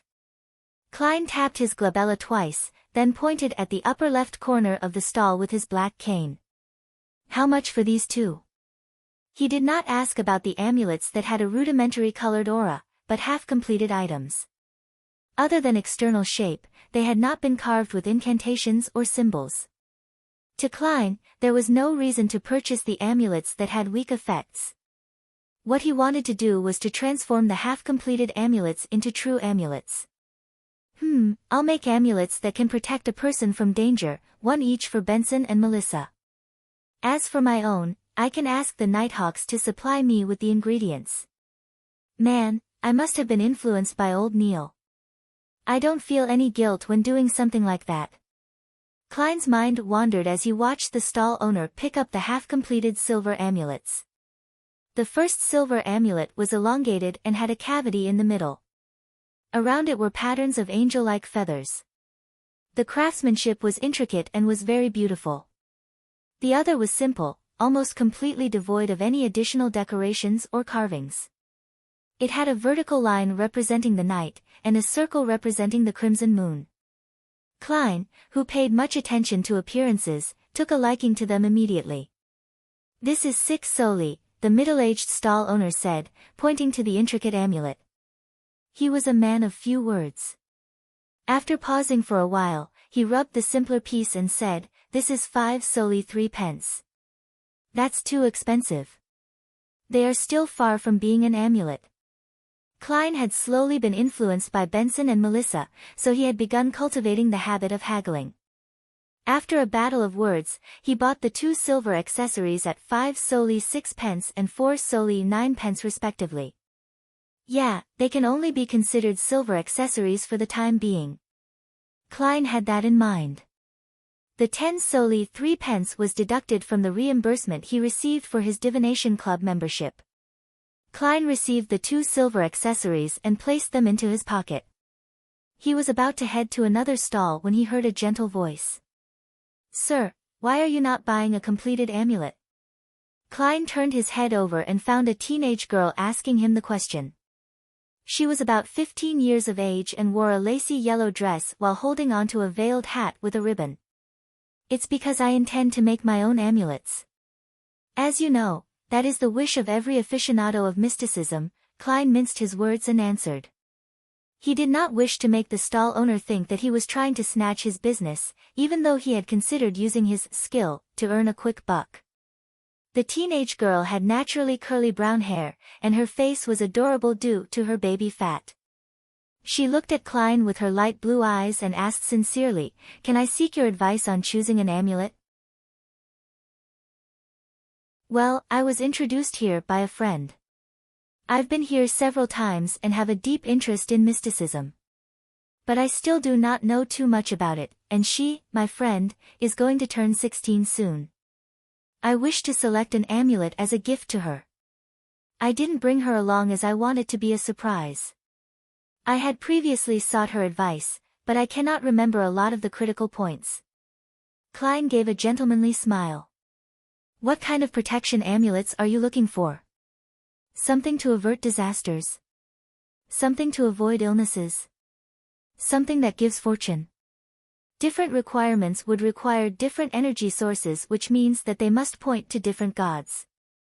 Different gods would have different corresponding constellations, and the different constellations would mean that different materials have to be used. For example, the incantation for averting disasters would belong to the Empress of Disaster and Horror, who is the Evernight goddess. As mysticism aficionados, we all know that the symbol of the Evernight goddess is the moon. The corresponding metal would thus be pure silver. Therefore, if we hope to avert disasters, it is best that we choose an amulet that is made of pure silver and has the corresponding incantations. We would also have to make sure that the incantations are of the correct language and format. The corresponding symbol of the Empress of Disaster and Horror means the path number, the spell's characteristic, and the relative positions of the symbols, etc., must also be correct. But this is too complicated, and there's no need for me to explain this for you," Klein added inwardly. The girl's eyes sparkled. She asked with a little doubt, can a follower of the goddess wear an amulet belonging to another god? No problem. The gods do not mind such small matters, Klein consoled her. It was not a problem for the person wearing the amulet, but the person creating the amulet had to be careful. If a believer of the Lord of Storms were to craft an amulet of the eternal blazing sun, they would most likely receive something malicious. Of course, these referred to amulets requiring the aid of ritualistic magic. The craftsman need not pay much attention to this otherwise. The teenage girl heaved a sigh of relief. I hope to get her an amulet for good health. Which deity should I choose from? The eternal blazing sun, Mother Earth, or the god of knowledge and wisdom? There should be no problem with the eternal blazing sun and Mother Earth. The former is represented by the sun while the latter is represented by the brown star. Klein smiled as he said, the material of the sun is gold, while the metal that symbolizes the brown star is lead. I would suggest the sun, but I do not know if you brought enough money along with you. The reason for his suggestion was because he had noticed that among the 3 amulets with a rudimentary spiritual glow, one of them was a health amulet that came under the domain of the sun. Isn't this? Before the teenage girl finished her sentence, she stopped and warily looked at the stall owner who was waiting silently. She thought for a moment before asking, after I decide on the material, how should I distinguish the incantation and corresponding symbols? Do you know Hermes? Klein asked instead. I just started learning it, the teenage girl replied, a little embarrassed. Then let me choose it for you. Klein pointed at the health amulet made of gold and said, this one has no problems, be it in the incantations or the representing symbol. The teenage girl lifted the edges of her dress and squatted in front of the amulet. She picked up the health amulet with designs of the sun's rays around its edges. She felt as though the amulet was nourishing her, making her feel completely relaxed. Thank you, thank you. She stood up and curtsied in gratitude. Klein laughed and said, I'll leave the rest to you and the stall owner. I have other things to tend to. He looked at the stall owner as he spoke and noticed that the man had a weird look in his eyes, as if deciding if he had to give a cut of the profit to Klein. With a smile, Klein did not bother with the matter anymore. He continued touring the underground market, but he didn't notice any true extraordinary materials. At this point, old Neil had already paid off his debt. He was holding a dark-colored wooden box in his hands.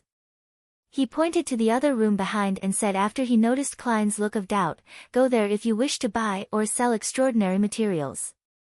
After all, no one wishes to let others know what extraordinary items they are purchasing. I understand. Klein nodded as though in thought. There was no need for him to go there for the time being. He headed toward the exit of the underground market together with old Neil. How much for these elf flowers? A query suddenly entered Klein's ears. Elf flowers. That's also an ingredient for the spectator potion. Klein thought as he glanced sideways. He once again saw the refined bespectacled man. What's the matter? Old Neil asked curiously. Nothing much. Klein retracted his gaze. Although he was a quasi-member of the Nighthawks, he did not feel that all Beyonders had to be absorbed by the churches or locked up. He believed that it had to depend on the situation. Spectators definitely posed little danger to society or the kingdom, and the chances of losing control as a Sequence 9 were very slim. After leaving Evil Dragon Bar, Klein and old Neil took a public carriage and left the harbor. They then split ways at the North Borough and headed back to their respective homes. The public transport steered into Daffodil Street and stopped by the side of the road. Klein was about to get off the carriage when he suddenly saw a young lady wearing a grayish-white dress about to board the carriage. This lady had smooth black hair, her face a little round. She had thin eyes and unassuming features.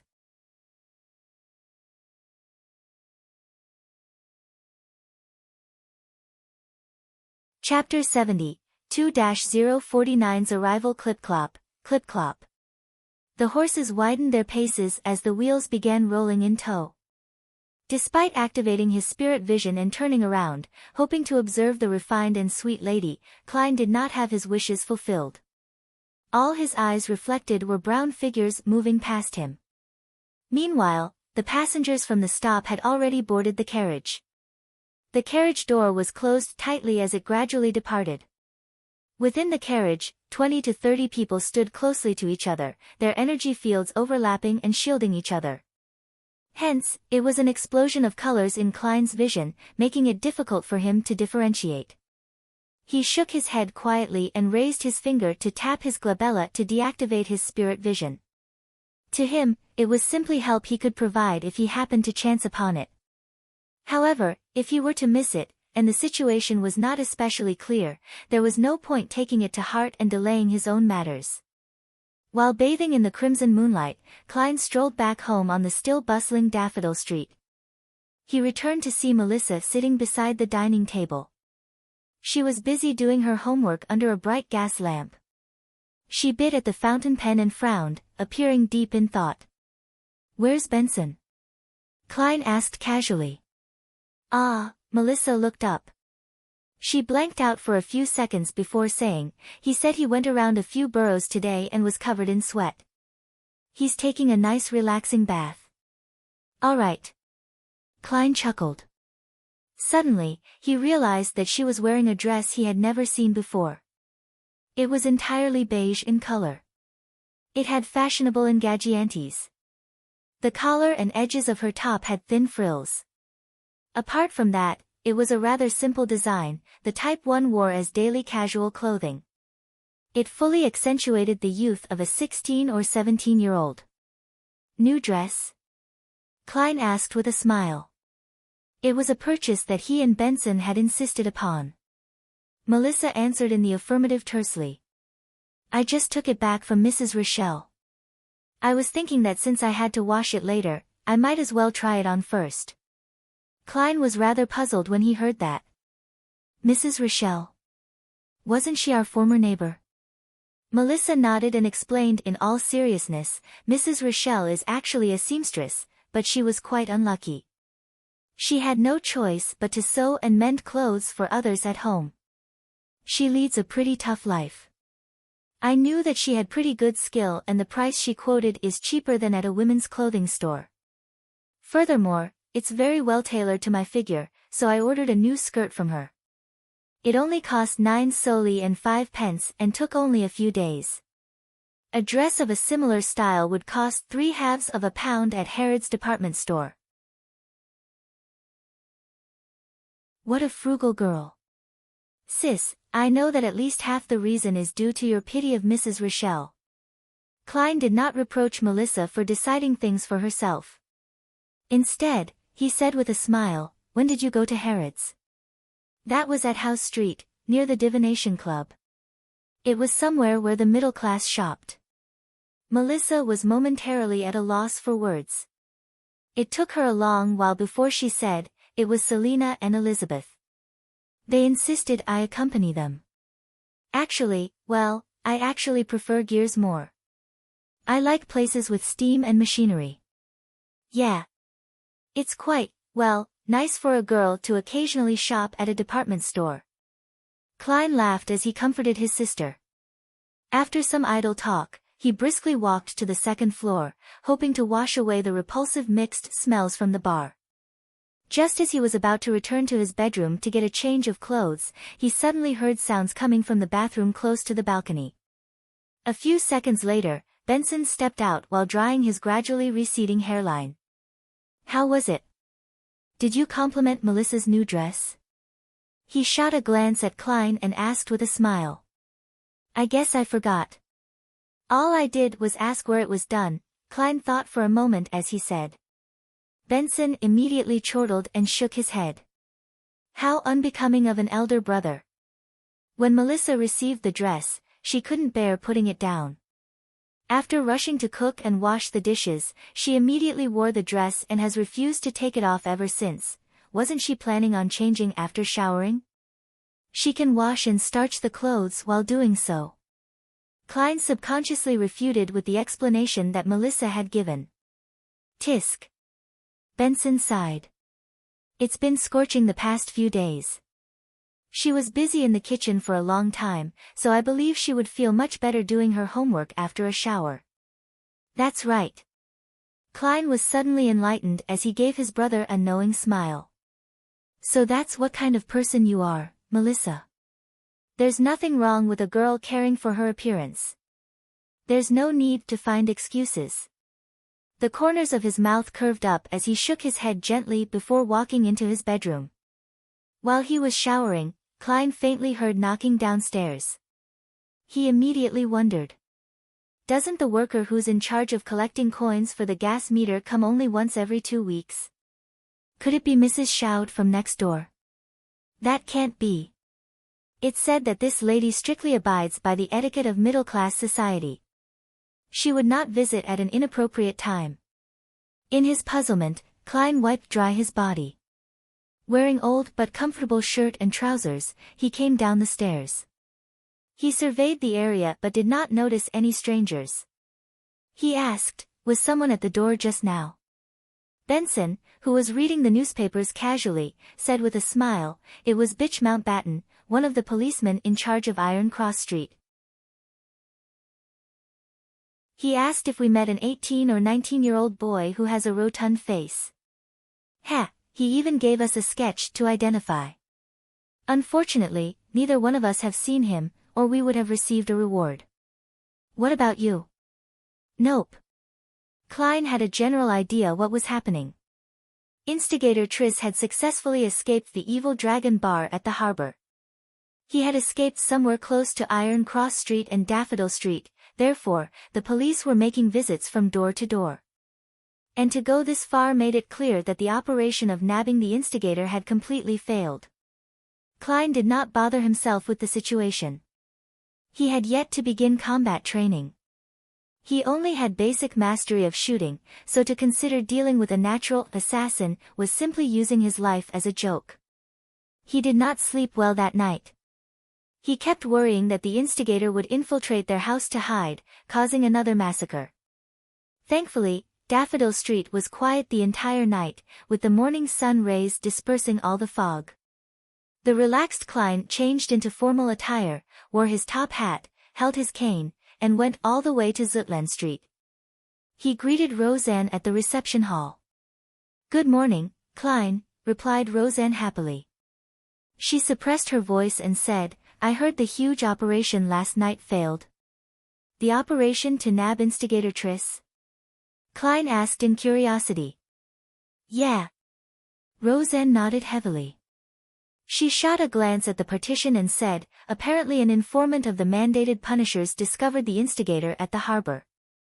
They were planning on waiting for additional Beyonders and another special operations squad from the police to arrive before beginning the operation to do the deed instantly without alarming the commoners.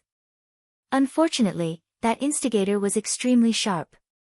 He charged out of the encirclement when he noticed something amiss, successfully escaping as a result.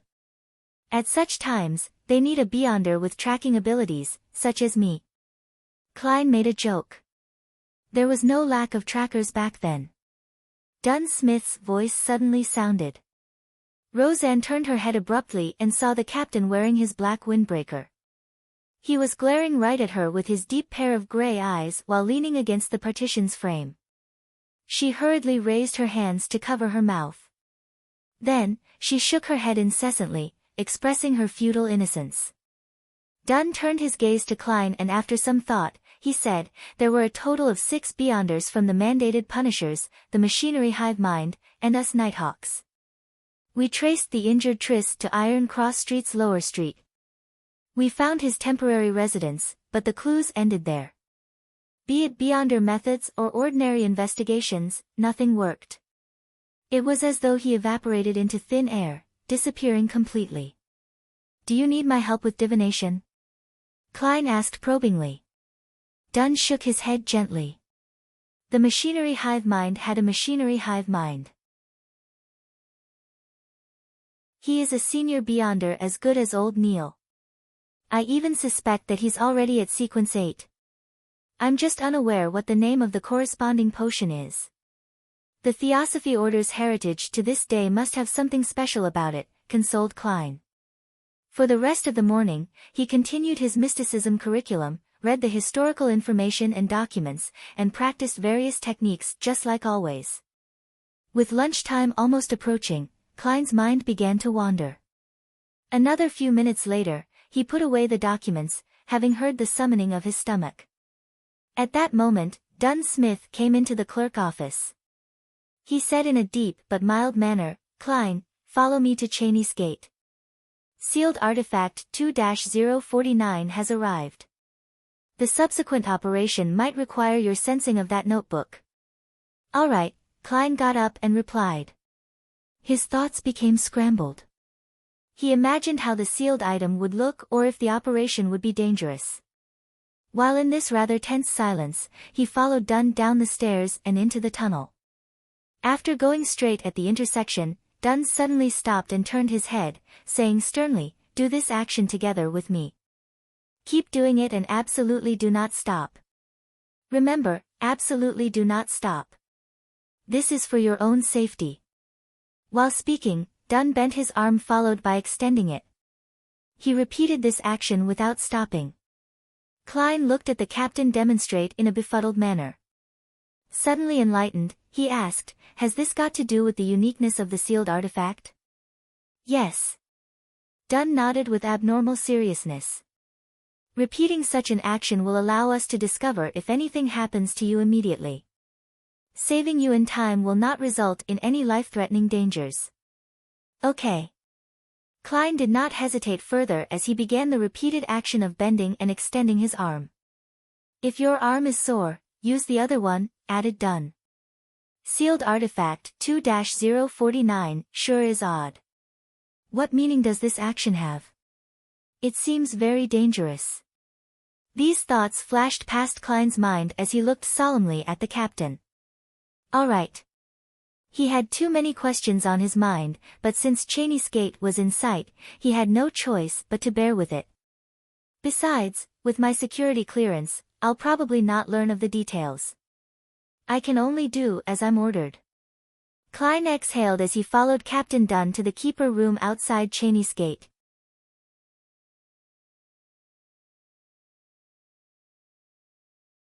Chapter 71, Sluggish Phenomenon. Klein repeatedly bent and extended his arm as he watched Dunn push open the keeper's room with his body sideways. The captain's carefulness and high alertness, as well as the ridiculous and laughable, protective actions, left him feeling abnormally tensed. The feeling was identical to what he felt when taking tests of courage that required him to walk through spooky cemeteries at night in his youth. A Grade 2 sealed artifact. Dangerous. To be used with care and moderation. It is something even a formal Nighthawk member does not know the details to. It is unknown how dangerous it is. Amid his tense nerves, Klein found it impossible to curb himself from overthinking. At that moment, his brain suddenly turned numb as though a power switch had been flicked off. Everything in Klein's vision turned slow. Even his arm actions shared the same fate. He saw Captain Dunn stop in his tracks. He came close to him as though in slow motion, extending his palm out slowly before pushing him in the shoulder. Suddenly, Klein's thought processes and vision were restored to normal at the same time. It was as though everything from before was just an illusion. "What happened?" he whispered amid his fright and confusion. Dunn shook his head and said in a deep voice, "Observe carefully." The moment he finished his sentence, he turned around and walked into the keeper's room. Klein followed closely behind and saw 4 other people in the room. They were either seated or standing. One of them was the midnight poet, Leonard. The other 3 were people Klein had never met before. However, all of them shared a common trait. They were all doing the extending and bending arm exercise with utmost seriousness. Klein Moretti has a miraculous connection with the Antigonus family's notebook. Dunn gave a brief introduction. Then, he pointed to the other 3 strangers and said, "These lady and gentlemen are colleagues from the Backlund Diocese. They escorted sealed artifact 2-049 here. This is Madame Lorata, Sequence 8 Gravedigger." She is a master sharpshooter. At that moment, the black-haired woman who looked about 30 nodded at Klein in a friendly manner. She looked pretty good. She did not wear a hat and was dressed in what appeared like male attire, a black coat with a white shirt, tight black trousers and black leather boots. The corners of her mouth were slightly curved up. After Klein exchanged greetings, Dunn pointed to a man seated behind the desk. Iyer Harson, someone just like me. Before he finished his sentence, Klein saw Mr. Iyer Harson in his gray windbreaker turn sluggish with his arm motion. It was as though a gear had lost its lubricant or a joint covered in rust. What's wrong? Amid Klein's daze, he saw Loretta push Iyer Harson. Only then did the gentleman's actions return to normal. Was I like that previously? Klein was first taken aback before he came to the realization. This indicated the dangers that sealed artifact 02-49 held. What would happen if one was not awoken in time? Would one become a zombie? Filled with questions, Klein greeted the charming middle-aged Iyer Harson.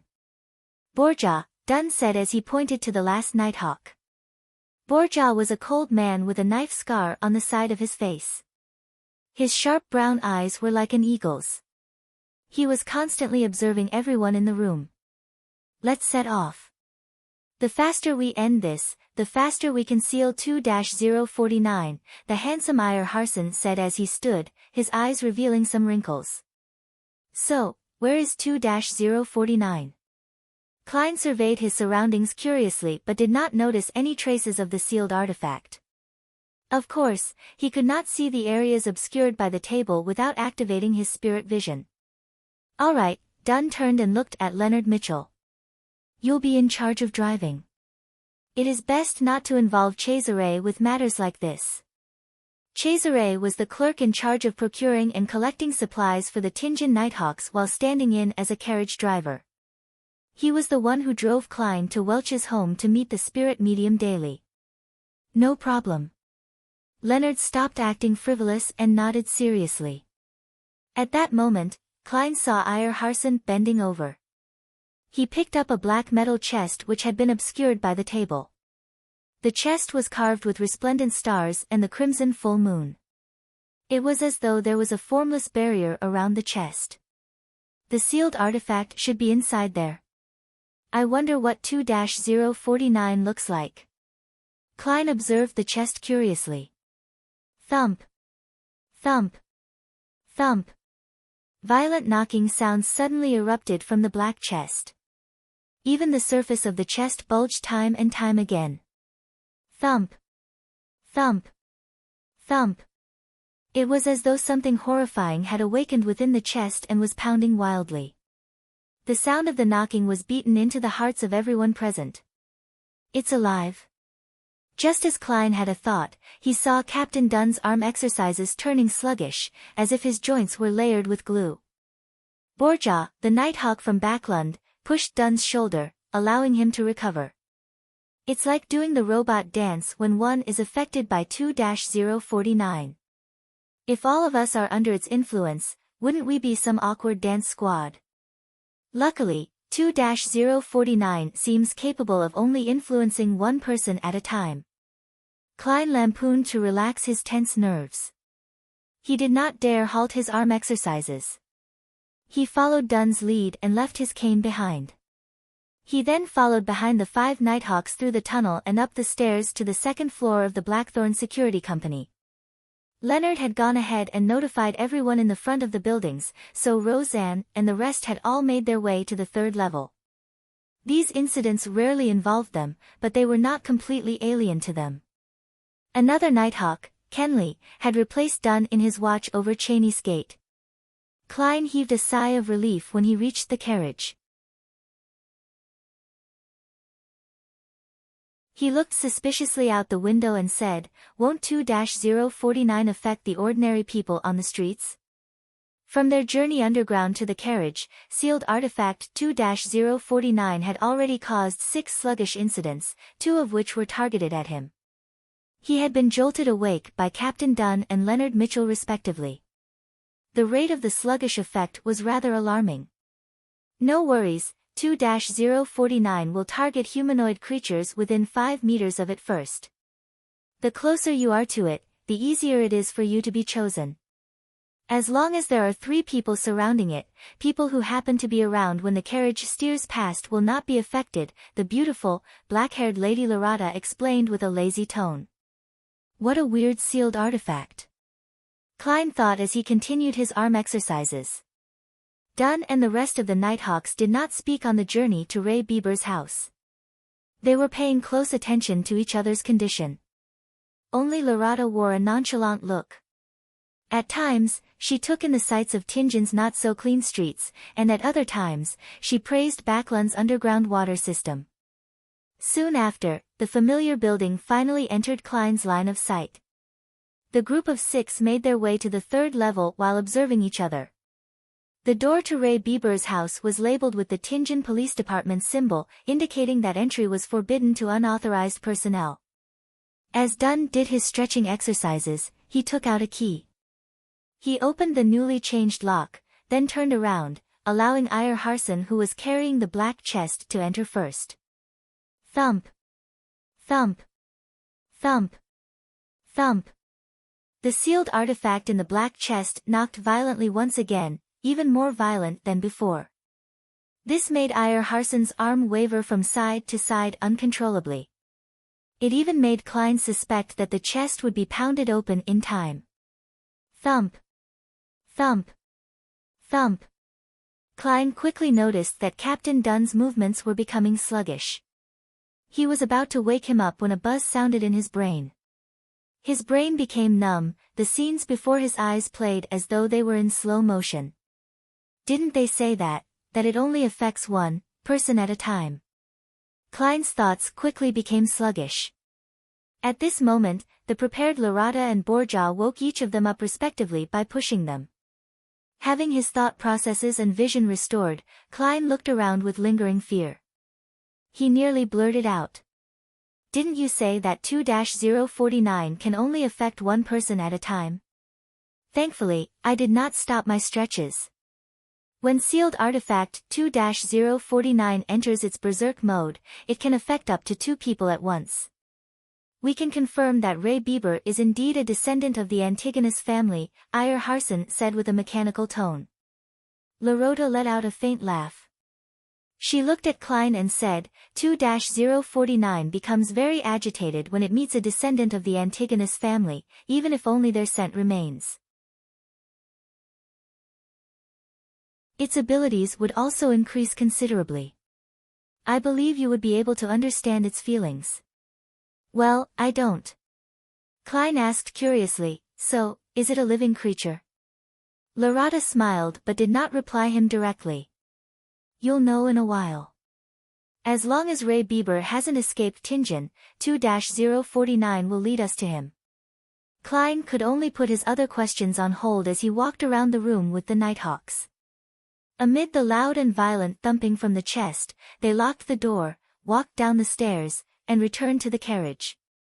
Iyer Harson looked out the window several times and confirmed that there were no pedestrians within a 5-meter radius of them.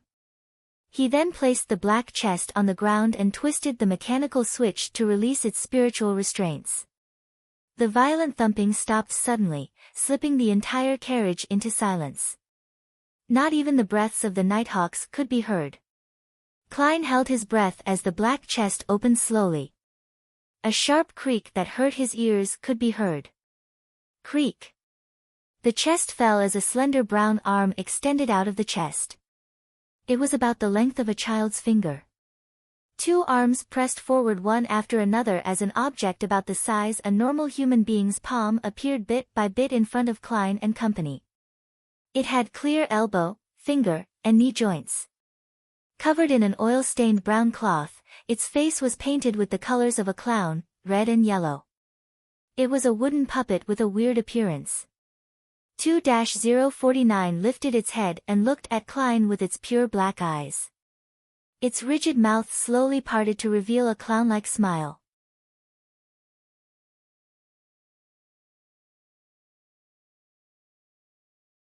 Chapter 72, Tracking the wooden puppet's face was painted in red and yellow like the common clown. The corners of its mouth were upturned high, revealing an abnormally comical smile. Its lips parted to reveal a dark and deep mouth. Klein, who had locked his gaze with it, felt his hair stand as intense horror leaped out of his heart in an uncontrollable manner. Everything before his eyes grew dull, as though he was looking at the world through a piece of thick brown glass. Klein's thoughts slowed down gradually, and he instinctively wanted to ask for help, but his neck seemed to be held tight by a rope. He couldn't make a single sound, and the single word was trapped in silence. Just then, Dunn noticed his arm exercises becoming sluggish and pushed him heavily. The brown glass before Klein's eyes shattered in an instant. He blurted out the word, help, which had remained dormant in his throat. It reverberated within the carriage, with sharp panic. It's getting stronger, Klein spoke in a very certain tone. Being next to a strange sealed artifact like 2-049 really placed on in terrifying peril if they were not careful. No, it was totally impossible to guard against it. It could only be avoided through other methods. It's normal, Iyer Harson said steadily, nodding. Loretta chuckled. It seems to like you. Don't worry. It is a relatively less dangerous grade 2 sealed artifact. In her naturally languid voice, the puppet whose joints clearly reflected a human stood up. It began tottering towards its left. Its action was incomprehensible, just like a steam engine that someone had rusted due to a lack of lubricating oil. Robot dance. Klein suddenly had the few Chinese words pop into his head. He had a new guess of the danger 2-049 posed. It assimilates the living things that it seizes control of. If I am not woken up in time by the others, would I have become a human-sized puppet, a real-life Barbie doll? Just as thoughts flooded Klein, Iyer Harson was awoken by Dunn. He extended and bent his arms as he pointed in the direction that the puppet was walking slowly towards. He said to Leonard, who was driving the carriage, over there. Leonard couldn't make the carriage pass through the building, so he had to detour. During the detour, 2-049 constantly adjusted the direction that it was facing. It acted like a compass that pointed towards the Antigonus family. Upon seeing the scene, Klein, who was constantly exercising his arms, nearly burst out laughing under the tension. I heard that 2-049 was created by the Antigonus family. Is this an act of loyalty or the perfect example of screwing things up? Leonard drove the carriage according to Iyer Harson's occasional instructions. Whenever the strange puppet 2-049 walked to the edge of the carriage, Iyer Harson would pull it back and start it all over again. Every time that happened, its mouth would open and two people would be under its influence simultaneously. Klein's taut feelings gradually began to relax. He realized that sealed artifact 2-049 was not as scary anymore.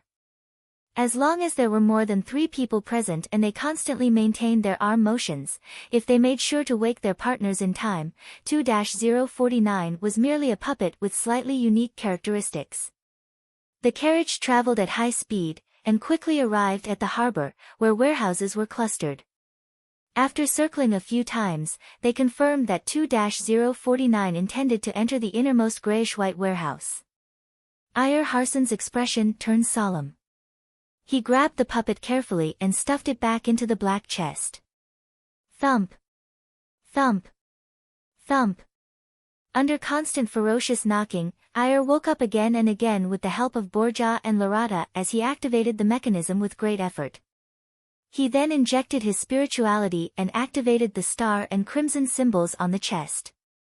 At the reappearance of the formless seal, Iyer Harson let out a long heavy breath. Let's get down, Dunn Smith said with a low and mild voice. Leonard, tying the horse here will do. Dressed in windbreakers, suits, or shirts, the 6 left the carriage and walked into the innermost warehouse. As they walked, they uniformly stretched and bent their arms. This added a comical and ridiculous vibe to the rather tense situation. The Nighthawk awkward dance squad. Klein could only complain inwardly to ease such a feeling. However, there was no other way around it. According to his observations, 2-049 first affected the upper body. Therefore, to detect it in time to prevent a more dangerous situation from developing, they only had the choice of extending and bending their arms, shake their necks or bodies. However, the latter only made one look like a hooligan. As for actions like blinking eyes and striking one's eyebrows, they were either too easily ignored or the action was too big. Neither was a good option. This awkward dance squad is better than Causeway Bay Triad members. Klein sighed in resignation and followed Captain Dunn Smith and company. As they approached the warehouse's door, the deeper his anxiety and worry became. No one knew what kind of effect the notebook had on Ray Bieber. If something dire happened, Klein did not dare pin his hopes on transmigrating again. Furthermore, he discovered that he could still be injured and bleed while chopping ingredients for dinner. The speed at which he recovered at was normal too.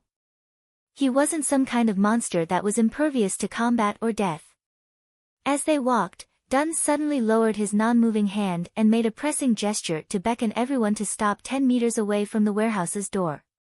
Klein, divine if there is any danger in the warehouse.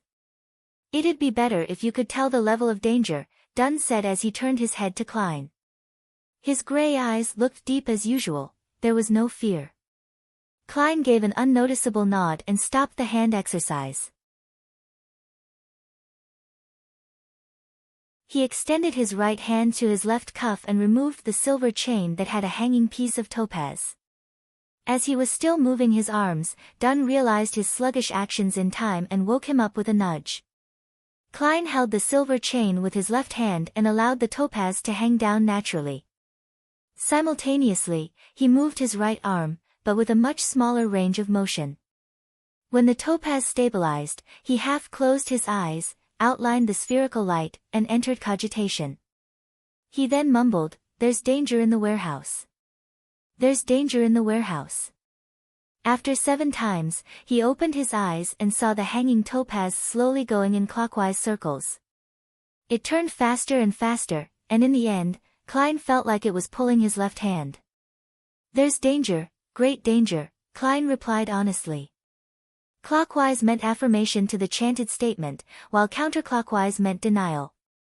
To other Beyonders, even a mystery prior, using spirit dowsing could only determine if there was danger, but it was unable to obtain information regarding the level of danger. However, Klein discovered that when he used spirit dowsing, the pendulum would spin at different speeds, revealing the degree of the answer. Although it was not very accurate and extremely vague, it allowed one to have a rough assessment of the actual situation. As expected of a seer potion, Klein was rather happy with the outcome. Just as he was about to put away the topaz pendulum, Leonard Mitchell, who had maintained his silence, suddenly spoke. "Divine if there is danger around us also." Dunn nodded in agreement. "Yes, I am worried that the secret order will not give up and that it has placed Ray Bieber's house under constant surveillance. They could have followed us here and could cause trouble at a critical moment." Klein took a deep breath and entered a calm, ethereal state once again. When the silver chain turned stable once again, he recited in his heart, "There is danger surrounding us. There is danger surrounding us." After repeating the statement, Klein opened his eyes and looked at the silver chain. In his dark brown eyes, the topaz pendulum first moved counterclockwise with difficulty. Then, it suddenly paused and started moving clockwise. "There is danger surrounding us." Klein felt a tug on his heartstrings as he spoke carefully. Furthermore, someone had tried to intercept his divination, but had lost to him in the invisible fight. Just as he spoke, an orange-yellow fireball the size of a fist flew towards them. It came crashing towards the middle of the group with its blazing speed. Dunn Smith, who had already drawn his long-barreled revolver before Klein did his divination, immediately raised his hand, aimed, and pulled the trigger. Bang! The fireball didn't seem to be affected by the gunshot but continued its original trajectory, as though it was forcing everyone to scatter from dodging. Klein originally thought nothing of the troublemaker who was following them. After all, there were 6 Beyonders present. They were not even short of Sequence 8 and Sequence 7 experts. It was a lineup that was practically unstoppable in a small city like Tianjin. But when the fireball smashed down, he came to a sudden realization. To them, the most dangerous enemy was not the tracker nor the troublemaker, it wasn't even Ray Bieber who was in the warehouse in an unknown state, but the sealed artifact 2-049. Once they dispersed and the battle began, they wouldn't be able to wake each other in time. Then, they would turn into real-life puppets one after another. As these chaotic thoughts bombarded him, Klein was pulled by Leonard aside to dodge the fireball. Without the time to feel anguish for his clothing, he saw the Nighthawk split off into two groups while dodging. It was done very orderly. Poof! The orange-yellow fireball landed on the ground but didn't stir one bit of dust. It disappeared as though nothing had happened. An illusion? Just as this thought came to him, Klein saw Iyer Harson lift the black chest and threw at least 10 meters away. Stay away from it. Watch it! Iyer shouted. Before he finished his shout, Leonard and Borja had separately approached it. They stood at least 7 meters from the chest to prevent anyone from approaching. As for Dunn and Lorata, they each held guns. They stood beside Iyer Harson who had drawn a thin silver sword. They took up a formation resembling a crescent as they rushed towards the origins of the fireball, while taking note of the peripheral regions. Upon seeing this scene, Klein, who needed to do the arm exercises without his cane, immediately heaved a sigh of relief. He realized he had overlooked an important matter. 2-049 had a limited range of influence. As long as they were at a sufficient distance from it, they did not need to worry about the danger. Klein rolled over and stood up. He stuffed his topaz pendulum into his pocket with one hand while he reached into his holster for his revolver with the other.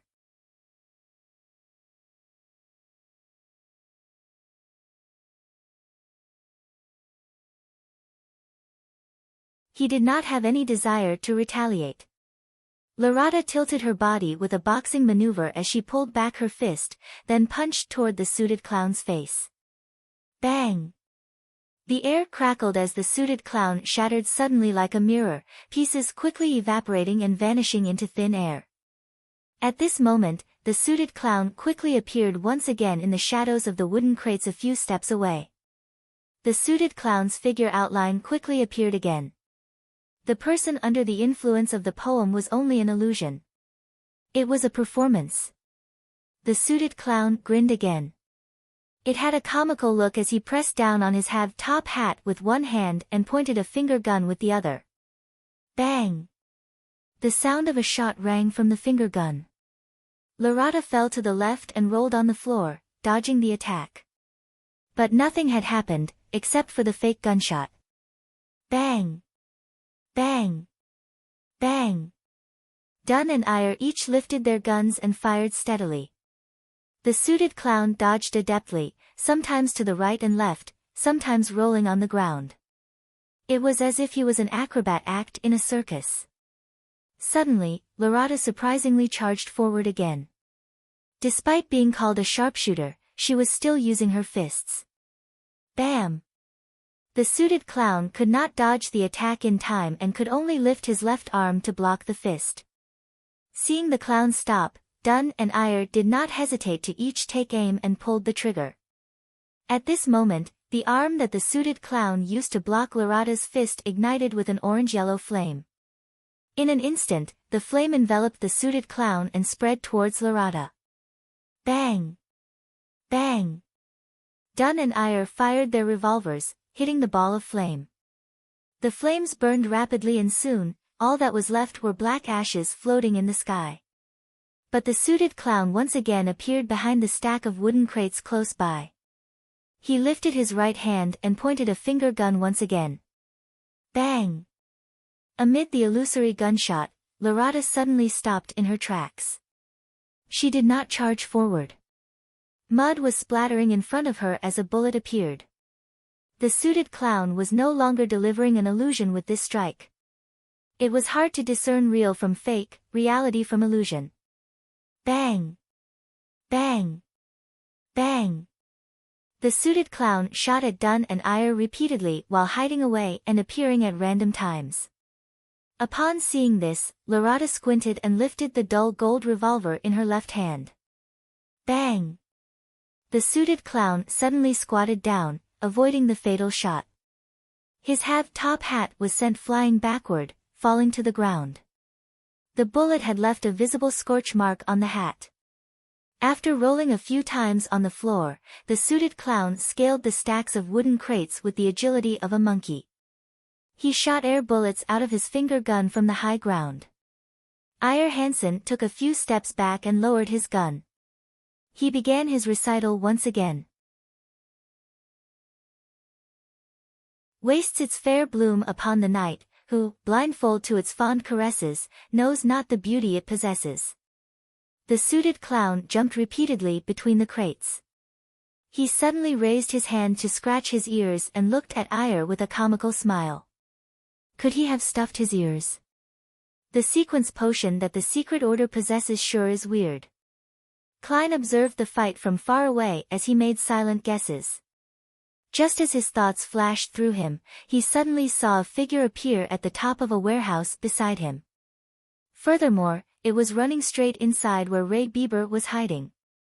That figure was dressed in a grayish-white uniform, one which workers at the docks wore. His face also appeared to be painted red, yellow, and white. The suited clown is responsible for distracting Captain and the rest while the other person retrieved the diary. Klein instinctively raised his right hand and shot at the figure on the roof. He had just taken aim when the figure suddenly squatted, switching from running to rolling on the ground. Bang! Klein did not stop pulling the trigger. He saw the figure suddenly pause, blood blooming in a spurt. The figure looked at him in shock. While bearing the pain, he continued charging into the warehouse. That felt like a lucky shot. Klein twitched his lips and pulled the trigger once again. This time, the bullet hit the wooden roof beside the figure. Bang! Bang! Bang! Leonard and Borja also shot but did not hit the figure. Klein wanted to criticize how terrible their shooting skills were as compared to his when he suddenly stopped pulling the trigger. That's right. Why must we stop him? Didn't I divine that there is grave danger in the warehouse just now? Wouldn't it be great if we let that guy be the vanguard and step on the landmine for us? Leonard and that Mr. Borja must have had the same idea. With this thought, Klein lifted the barrel of his revolver and shot at the sky. Bang! Bang! Bang! As the gunshots rang, the figure managed to reach the innermost region of the warehouse unobstructed. He lunged downwards, slamming into the roof as he fell down with the collapsing roof. Immediately following the commotion, the black-haired Laurata's eyes suddenly turned black. Her left hand began making a strange pulling action. The suited clown's jumping actions suddenly came to a pause as his ankle seemed to be grasped tightly by an invisible hand. Dunn did not shoot immediately and instead pointed his revolver downward. He opened his mouth and by simply using his spirituality to resonate the air around him, he produced a strange, faint and ethereal voice without the use of his throat. Thus it blooms on while night is by, when day looks out with open eye, bashed at the gaze it cannot shun, it faints and withers and is gone. The suited clown suddenly became limp, as if he had lost the desire to live. Eyre Hansen lifted his handgun and took aim, his finger pulling the trigger immediately.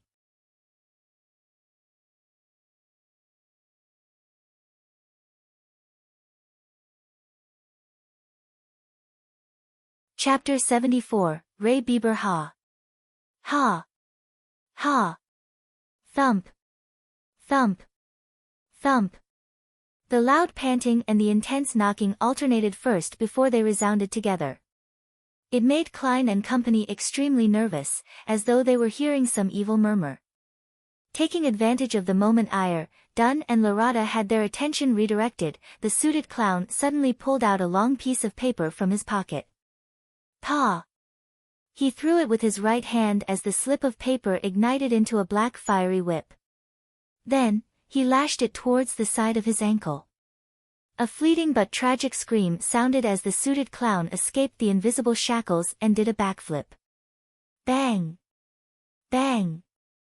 Bang! Dunn, Eyre, and Lorata shot, but their bullets only ended up hitting the wooden crates. The suited clown did not stay any longer as he pressed down on his wound with his right hand while escaping in a direction opposite the warehouse. He was so fast that in the blink of an eye, all that was left was a hint of his back. And before he vanished, his right hand which pressed down on his abdomen moved towards his left arm. The wound on his stomach had already vanished, looking completely fine. The location on his left arm which he touched with his right hand suddenly became badly mangled, and a silver bullet appeared in the torn flesh. Dunn and the rest didn't chase after him because the panting from the innermost warehouse was so loud that it was making them nervous and insecure. Bang! The door of the innermost warehouse suddenly exploded and flew in all directions. Then, something wrapped with a torn cloth flew out and landed not far from Klein. When Klein cast his gaze over, he realized that it was an arm. Its bloody flesh had been chewed on and its white bones were cracked in an irregular fashion as they jutted out paw. Paw! Paw! One item after another flew out. First it was a spray of blood, followed by a dilated eye and an ear which had been ripped out brutally. Finally, half a beating heart and intestines filled with yellowish-brown objects came out. If Klein had not seen the more gruesome giant cadaver at Ray Bieber's place, he would have probably vomited there and then. His nerves were on the brink of a breakdown. After a great deal of effort to hold back his urge to shoot into the pitch-black entrance, he ejected the empty shells from his revolver and reloaded with new demon-hunting bullets. Bang! Dunn drew close as he stably shot into the warehouse. However, his bullet was like a shot into the sea. There was no audible response. Ha! Ha! Ha! The loud panting sped up as grayish-white colors filled the open door. With another two loud shots, Eyre Harson's and Borja's bullets tore through the whiteness, but failed to prevent the color from spilling outwards. It did not leave any wounds or cause liquid to seep out. Klein held his breath and kept himself from shooting blindly. He watched as the whiteness slowly revealed a complete outline. It was a humanoid creature more than 2 meters tall. Its limb joints were all unnaturally twisted. It was as though they had been snapped by someone forcefully.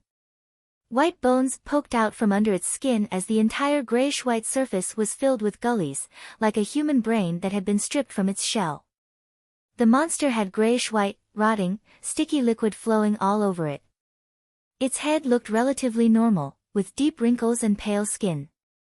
As it opened and closed its mouth, Klein could see a porcelain false tooth that looked close to falling out, a few strands of bloody saliva, and bone and flesh that had been minced. Was Ray Bieber still even fucking human? Klein drew a silent gasp as he felt his heart pound rapidly. Bang! Leonard's demon-hunting bullet hit Ray Bieber's forehead and tore right through it, leaving behind a deep hole. Grayish-white liquid flowed out and dripped onto the ground. The liquid wriggled and turned into fat cream-colored maggots. But the monster appeared completely unaffected. It was neither fast nor slow when it pounced at Borja, who was closest to it. Its actual target appeared to be the black chest that contained sealed artifact 2-049. Loss of control of Beyonder powers, Dunn shouted in a deep voice. Lorata, it looks like a dead soul, so quickly look for its weakness. All right. Lorata did not speak further as she raised her hands to press down on her eyes. Her pupils turned gray then colorless, as though she had entered the world of spirits and a kingdom of dead souls. She looked down at the enemy from a higher vantage point as she searched for a node. Klein saw that a normal gunshot was ineffective, so he did not bother wasting more of his bullets. He lifted his hand to tap at his glabella to activate his spirit vision. He planned on helping gravedigger Lorata. From his vision, Monster Bieber only had one kind of spiritual glow left. It was purely grayish-white, a whiteness filled with craziness. Apart from that, Klein saw nothing else. At that moment, Iyer Harson and Leonard Mitchell sang simultaneously. Oh, the threat of horror, the hope of crimson cries. One thing at least is certain, that this life flies, one thing is certain, and the rest is lies, the flower that once has bloomed forever dies. The power that allowed one to enter a peaceful slumber emanated. The twisted grayish-white monster gradually slowed down as though it could not fight against the charm of the poem. Then, it opened its mouth and let out a shrill cry that ordinary people were deaf to. Ah! Bang! Klein felt a sharp pain in his head as he automatically exited his spirit vision state. He felt warm liquid flowing out of his nose, and when he subconsciously wiped it with his hand, he discovered the back of his hand covered in blood. Iyer and Leonard fell back to the ground at the same time. They had blood stains lining the corners of their lips, noses, and eyes. Borja, Dunn, and Lorata each took a step or two back, the color in their face draining.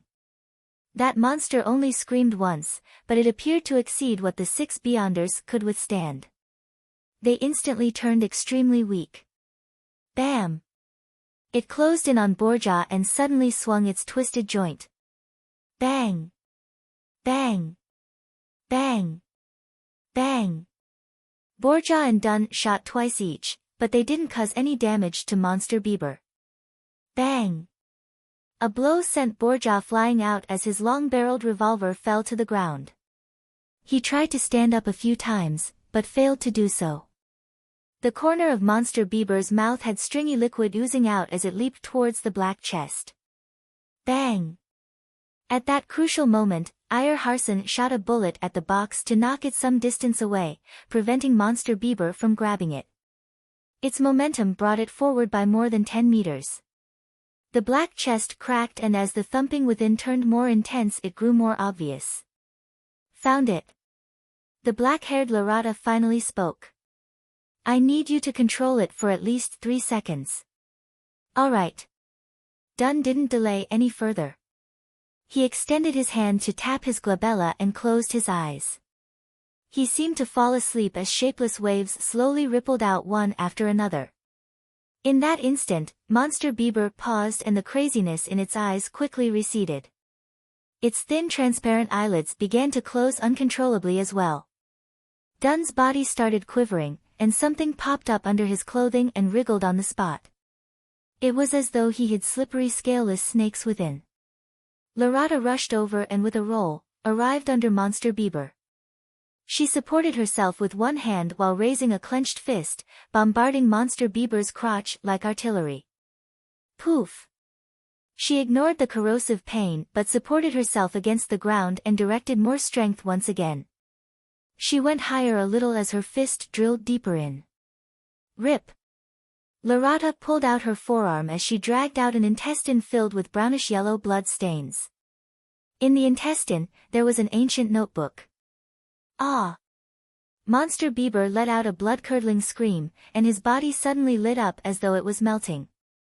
Get down! Just as Iyer Harson's hurried shout ended, Klein saw Monster Bieber suddenly swell up. Boom!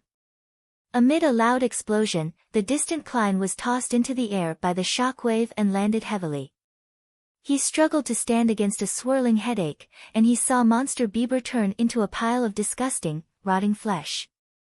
Then he saw Dunn and Lorata, who were a dozen meters away, looking like they had been knocked out. Iyer Harson, Borja, and Leonard Mitchell were on the ground too. Some groaning in pain, some struggling to stand up but failing. Klein was just about to relax when he suddenly saw a familiar object about 2 or 3 meters away from him. The black chest had stopped rolling, and cracked surface was facing the sky. A skinny brown arm extended out. Sealed artifact. 2-049. Fuck. Klein's heart tensed up as he immediately leaped in the opposite direction in a bid to escape 2-049's effective range. The blast from before had thrown the black chest near him. And at that moment, Klein's head suddenly buzzed as his thoughts turned sluggish.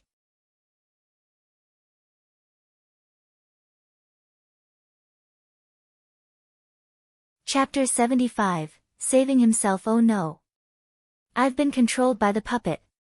Captain and company are either unconscious, or have yet to recover. They can't even get up. They will not be able to wake me up in time. No. I have to save myself. Everything before Klein's eyes was happening in slow motion. All his joints and his brain seemed to have been coated with an ever-thickening layer of glue.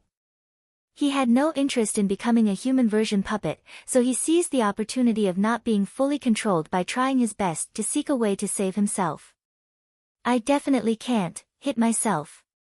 There must be an external force. External force. I'll give it a try. There's no time for hesitation. Without the luxury of time to think through things, Klein came to an idea in less than 3 seconds. He moved his rusty knee joint and took a counterclockwise step. At the same time, he did not try to escape the invisible rope that hung around his throat. All he did was recite inwardly. Blessings stem from the immortal Lord of heaven and earth. He wanted to use the mysterious world above the gray fog to awaken him and escape sealed artifact 2-049's assimilation. Creak. Creak. Creak. Klein's knees and ankles let out an involved ear-piercing sound. With a slow contorted step, he took another step counterclockwise. Blessings stem from the Sky Lord of heaven and earth. Klein's thoughts turned increasingly sluggish as he felt as though he was a computer that had all sorts of bloatware and every antivirus software installed.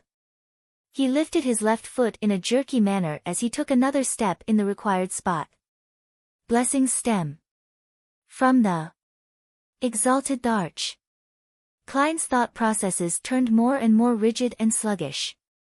He took the final step purely out of instinct. At that point, he knew he was almost fully under the puppet's control. Even if Iyer Harson could get up in time to save him, he would probably be unable to be awakened. But his strong desire to live made him chant the final line of the incantation. Blessings stem from the celestial worthy. Just as he finished his incantation, the extremely chaotic and hysterical shouts and murmurs sounded. They quickly took over every corner of Klein's sluggish thoughts, shattering them in the process and reducing them to thoughts he had no control over. Klein's brain became a boiling pot of potpourri as his stiff body turned light while his spirituality lifted. Endless grayish-white fog and the dark red stars of varying distances appeared once again before his eyes. It was vast, mysterious, vague, and blurry. Klein's confused mind quickly settled down as he finally regained his ability to think, only to see the magnificent palace. Phew. Thankfully, it worked, he whispered with a lingering fear. According to his previous observations, he knew that once someone fell under the control of sealed artifact 2-049, it was equivalent to death. Normally, there was no medicine that could save the victim. Luckily, his luck enhancement ritual and the mysterious world above the gray fog was not considered normal at all. After pacing a few times, Klein began considering the situation he was in. I can't just stay here the entire time, right? By the time Captain and company wakes up and gather over, I won't be able to explain the situation. As things are right now, I only have the shell of my body, nothing more zombie-like than a zombie. But if I were to take the risk and return, there's no way to guarantee my safety. What if I get controlled by 2-049 again? While suffering from his dilemma, Klein suddenly smacked himself in the forehead and could not help but chuckle softly. It looks like I haven't gotten used to my status as a seer. Before he finished his sentence, he appeared at the seat of honor in front of the long bronze table, sitting on the high-backed chair with the strange symbol. Klein extended his hand as a fountain pen appeared out of thin air. He scribbled a sentence on an illusory piece of paper. Returning to the real world is very safe. Immediately following that, Klein pulled out a projection of a spirit pendulum from his packet. After a few gatherings, he discovered that the items he brought on him were projected above the gray fog, but they were relatively illusory. Klein held the silver chain with his left hand as he allowed the topaz to nearly touch the paper. He calmed his breathing and half-closed his eyes. He calmly repeated the words on the piece of paper. Returning to the real world is very safe. Returning to the real world is very safe. After repeating it 7 times, Klein completed the divination with spirit dowsing. He opened his eyes and saw the topaz slowly oscillating, guiding the silver chain in a clockwise spin. Clockwise is an affirmation while counterclockwise is negative. Returning to the real world is very safe. Klein heaved a sigh of relief as he habitually stored the chain away. Then, he released his spirituality and wrapped his body as he simulated a plummeting state. The hazy fog and deep red stars turned ethereal and charged upward. Klein soon saw himself still in a daze in his original position. He saw the brown puppet, halfway out of the chest. He also noticed that the sealed artifact had apparently stopped all motion. His physical senses reached to his brain, and just as he was about to try to move his arm to determine his condition, he suddenly heard a voice concealed within the wind. "Do you wish to be awakened? You can be saved as long as you promise me one thing. This one thing is to help me take that Antigonus family notebook. Nod if you agree. I know you are still capable of completing that action." "Who is it?" "Yes. 2-049 doesn't seem like it's attempting to control me." "That's right. It will not repeatedly influence the same person. There will be a break." Klein was shocked, but he did not show it on his face.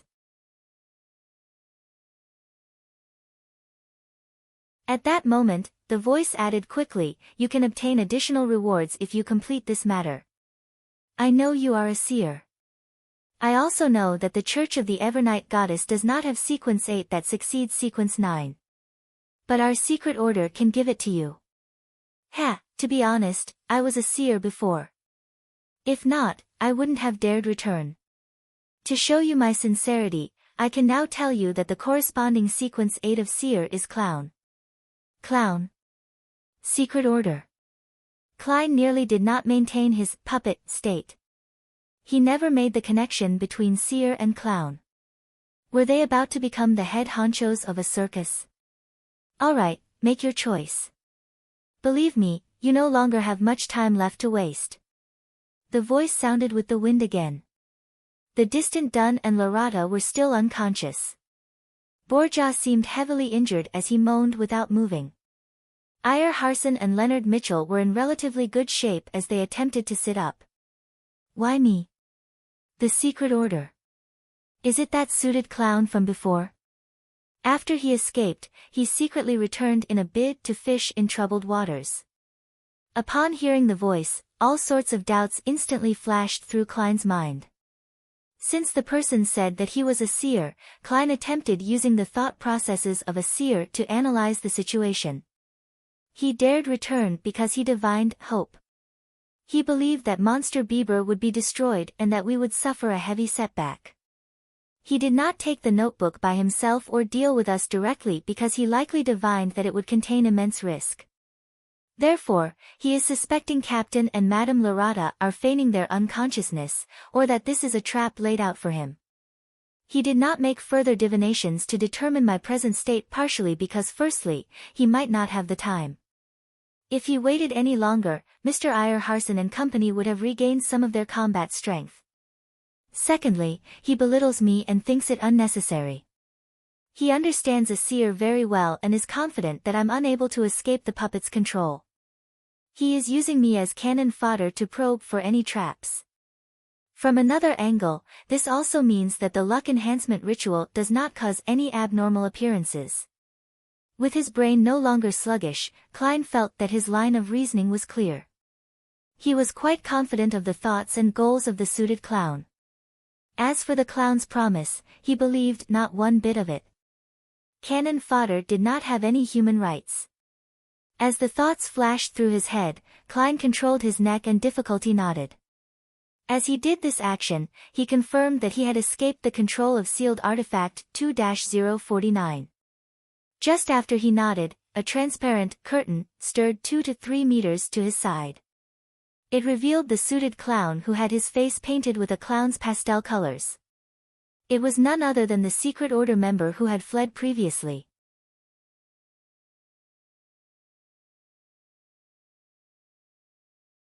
He would then escape by leaping backwards and not pose any significant threat. Bang! Reflected into the indescribable eyes of the suited clown, the black-suited Klein pulled the trigger calmly.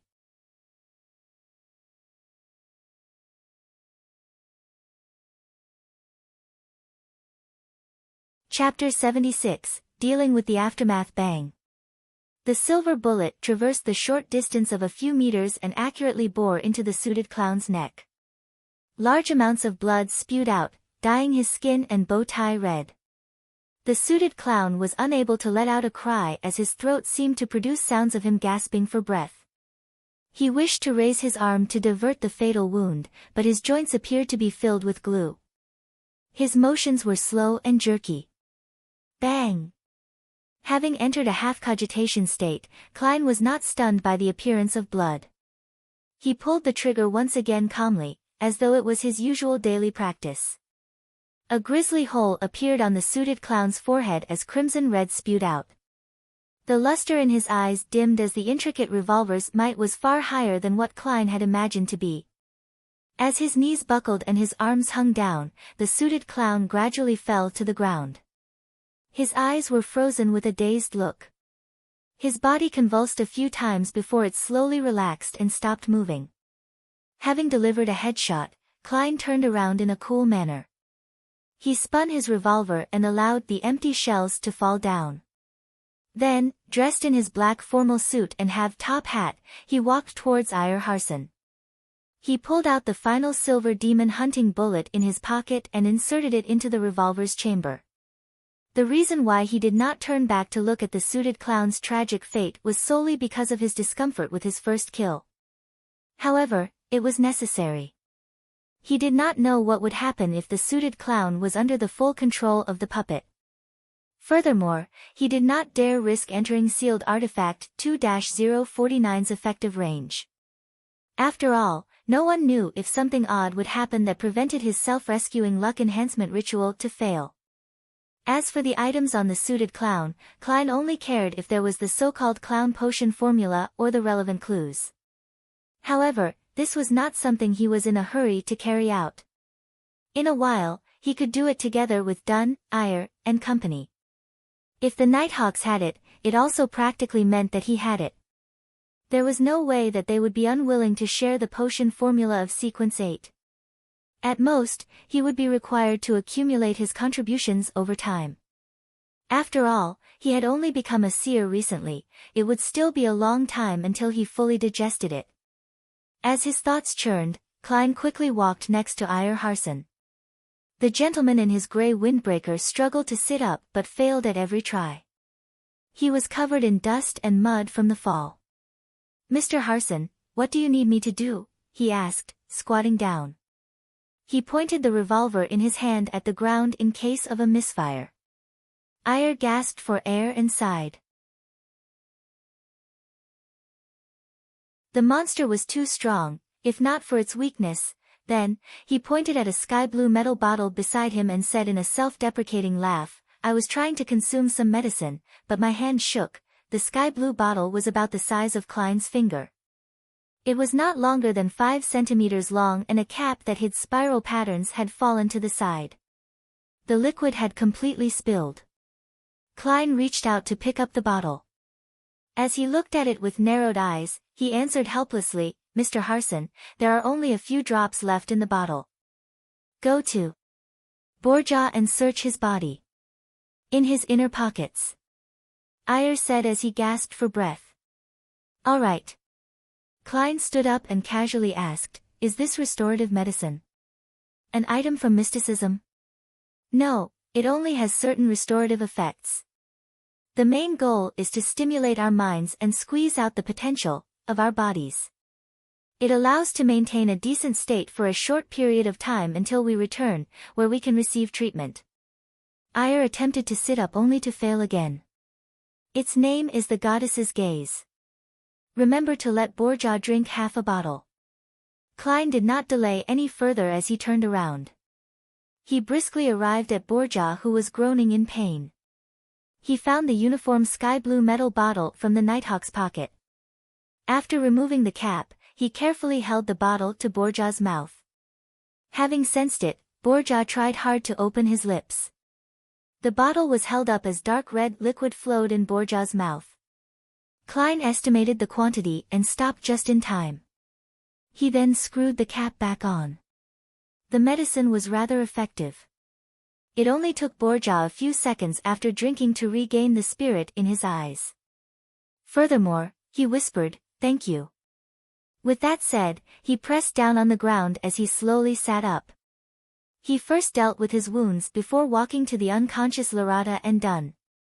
Then, he retrieved the goddess's gaze from the latter's inner pocket. Klein returned to Ire's side and fed him the remaining half-bottle.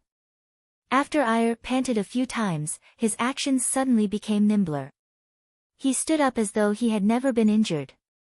"I'll help Borja." "Help that partner of yours." The gentleman with the charm of a middle-aged man pointed at Leonard Mitchell. Klein had no objections to it.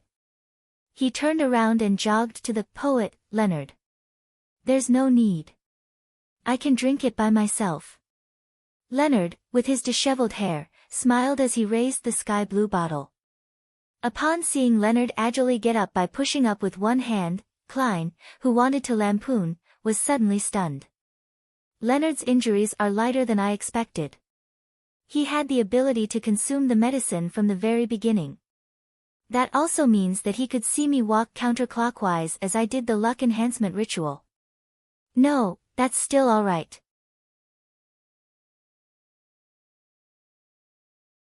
I had chanted inwardly, and the luck enhancement ritual does not appear odd in any way, or the suited clown would not have fallen for it. But even so, Leonard, who had long recovered but chose to watch by the sidelines, had seen quite a lot. Things like me not being affected by 2-049 and my sneak attack on the suited clown. Just as Klein's eyes narrowed slightly, Leonard, who was walking in his direction, stopped beside him and chuckled softly. "I actually wanted to save you but discovered that you didn't need it. Don't mind it. There are many special people in this world that can always do things others can't, such as you, and me." Leonard smiled as he went past Klein and walked to the awakening Dunn and Larada. Narcissist. Klein thought silently as he felt a lot more relaxed. From the looks of it, Leonard Mitchell hid quite a bit of secrets. As he regrouped with the rest while deep in thought, he saw Captain Dunn wear a cloth and pick up the Antigonus family notebook that was covered in yellowish-brown blood stains. The notebook's cover was completely made of thick black paper. It suffused an aura from an ancient and distant time without any signs of softening or rotting. It was nearly identical to the one he saw in his dream. He even suspected that flipping it open would only make him see the fool wearing splendid headgear. However, he soon realized that he was overthinking things since Dunn had flipped open the notebook to make a final confirmation. Klein was unable to discern the words on it due to his poor angle, but he was certain that there was no drawing of the fool with his gorgeous clothes and splendid headdress. Ahem. There's nothing wrong with it. Dunn closed the notebook and held it securely. Then, he looked at Iyer and company. "Let's store this notebook and sealed artifact 2-049 behind Tinjin's Chinese gate. We can wait until all of you are recovered or Backlund sends someone over." Upon hearing that, Klein felt a little disappointed once again, but also felt happy. He wished to see the Antigonus family's notebook once more and figure out the reason for the death of the original Klein, Welch, and Naya. However, he also felt that the ancient item was filled with misfortune. It often brought catastrophe, so he did not dare touch it. Handing it to the church's headquarters and sealing it is considered the best choice. He secretly heaved a sigh of relief. "All right." Iyer Harson, Borja, and Larada nodded in unison. They then turned around and arrived beside sealed artifact 2-049. They woke each other up and stuffed the puppet, which had resumed moving, into the black chest with an opening as they monitored it strictly. Everything is back to normal. Ayers sounded a little more relaxed. Inside the dimly lit black chest, the puppet wrapped in oil-stained cloth flipped over with its body creaking as it aligned its clown-painted face with the light source. On the creepy face, under the black pupilless eyes, 2 hardly noticeable crimson cracks appeared. Meanwhile, Dunn, Leonard, and Klein, who had mustered his courage, began searching the suited clown's corpse. They found paper flowers, handkerchiefs, poker cards, glass pieces, and all sorts of strange items. However, apart from that, he did not seem to carry anything of worth or potential clues. Other than the wallet with 70 to 80 pounds and 10 plus solely. Klein secretly sighed. With money in mind, he immediately looked down and inspected himself. His face nearly fell literally. His formal suit that cost several pounds had torn in 5 to 6 spots, which required mending due to his rolling on the ground. Furthermore, it was covered in dust and dirt stains. Dunn shot him a glance as the corner of his lips curved up. Losses during a mission can be reimbursed. Reimbursed. Upon hearing the term, invented by Emperor Roselle, Klein instantly felt wonderful. Yeah. This suit just needs some proper cleaning and mending before it can be worn again. It will still be presentable.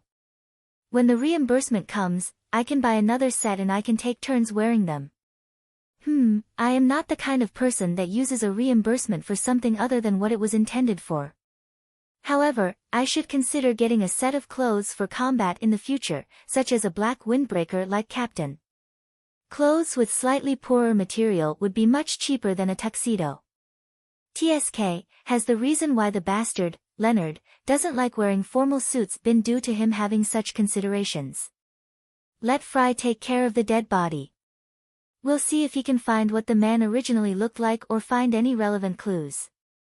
Dunn touched the suited clown's face paint with his gloves. Then, they searched the innermost warehouse and saw that there were splotches of bloody flesh that looked like they had been smashed by boulders. They also saw one white bone after another that had been strewn everywhere.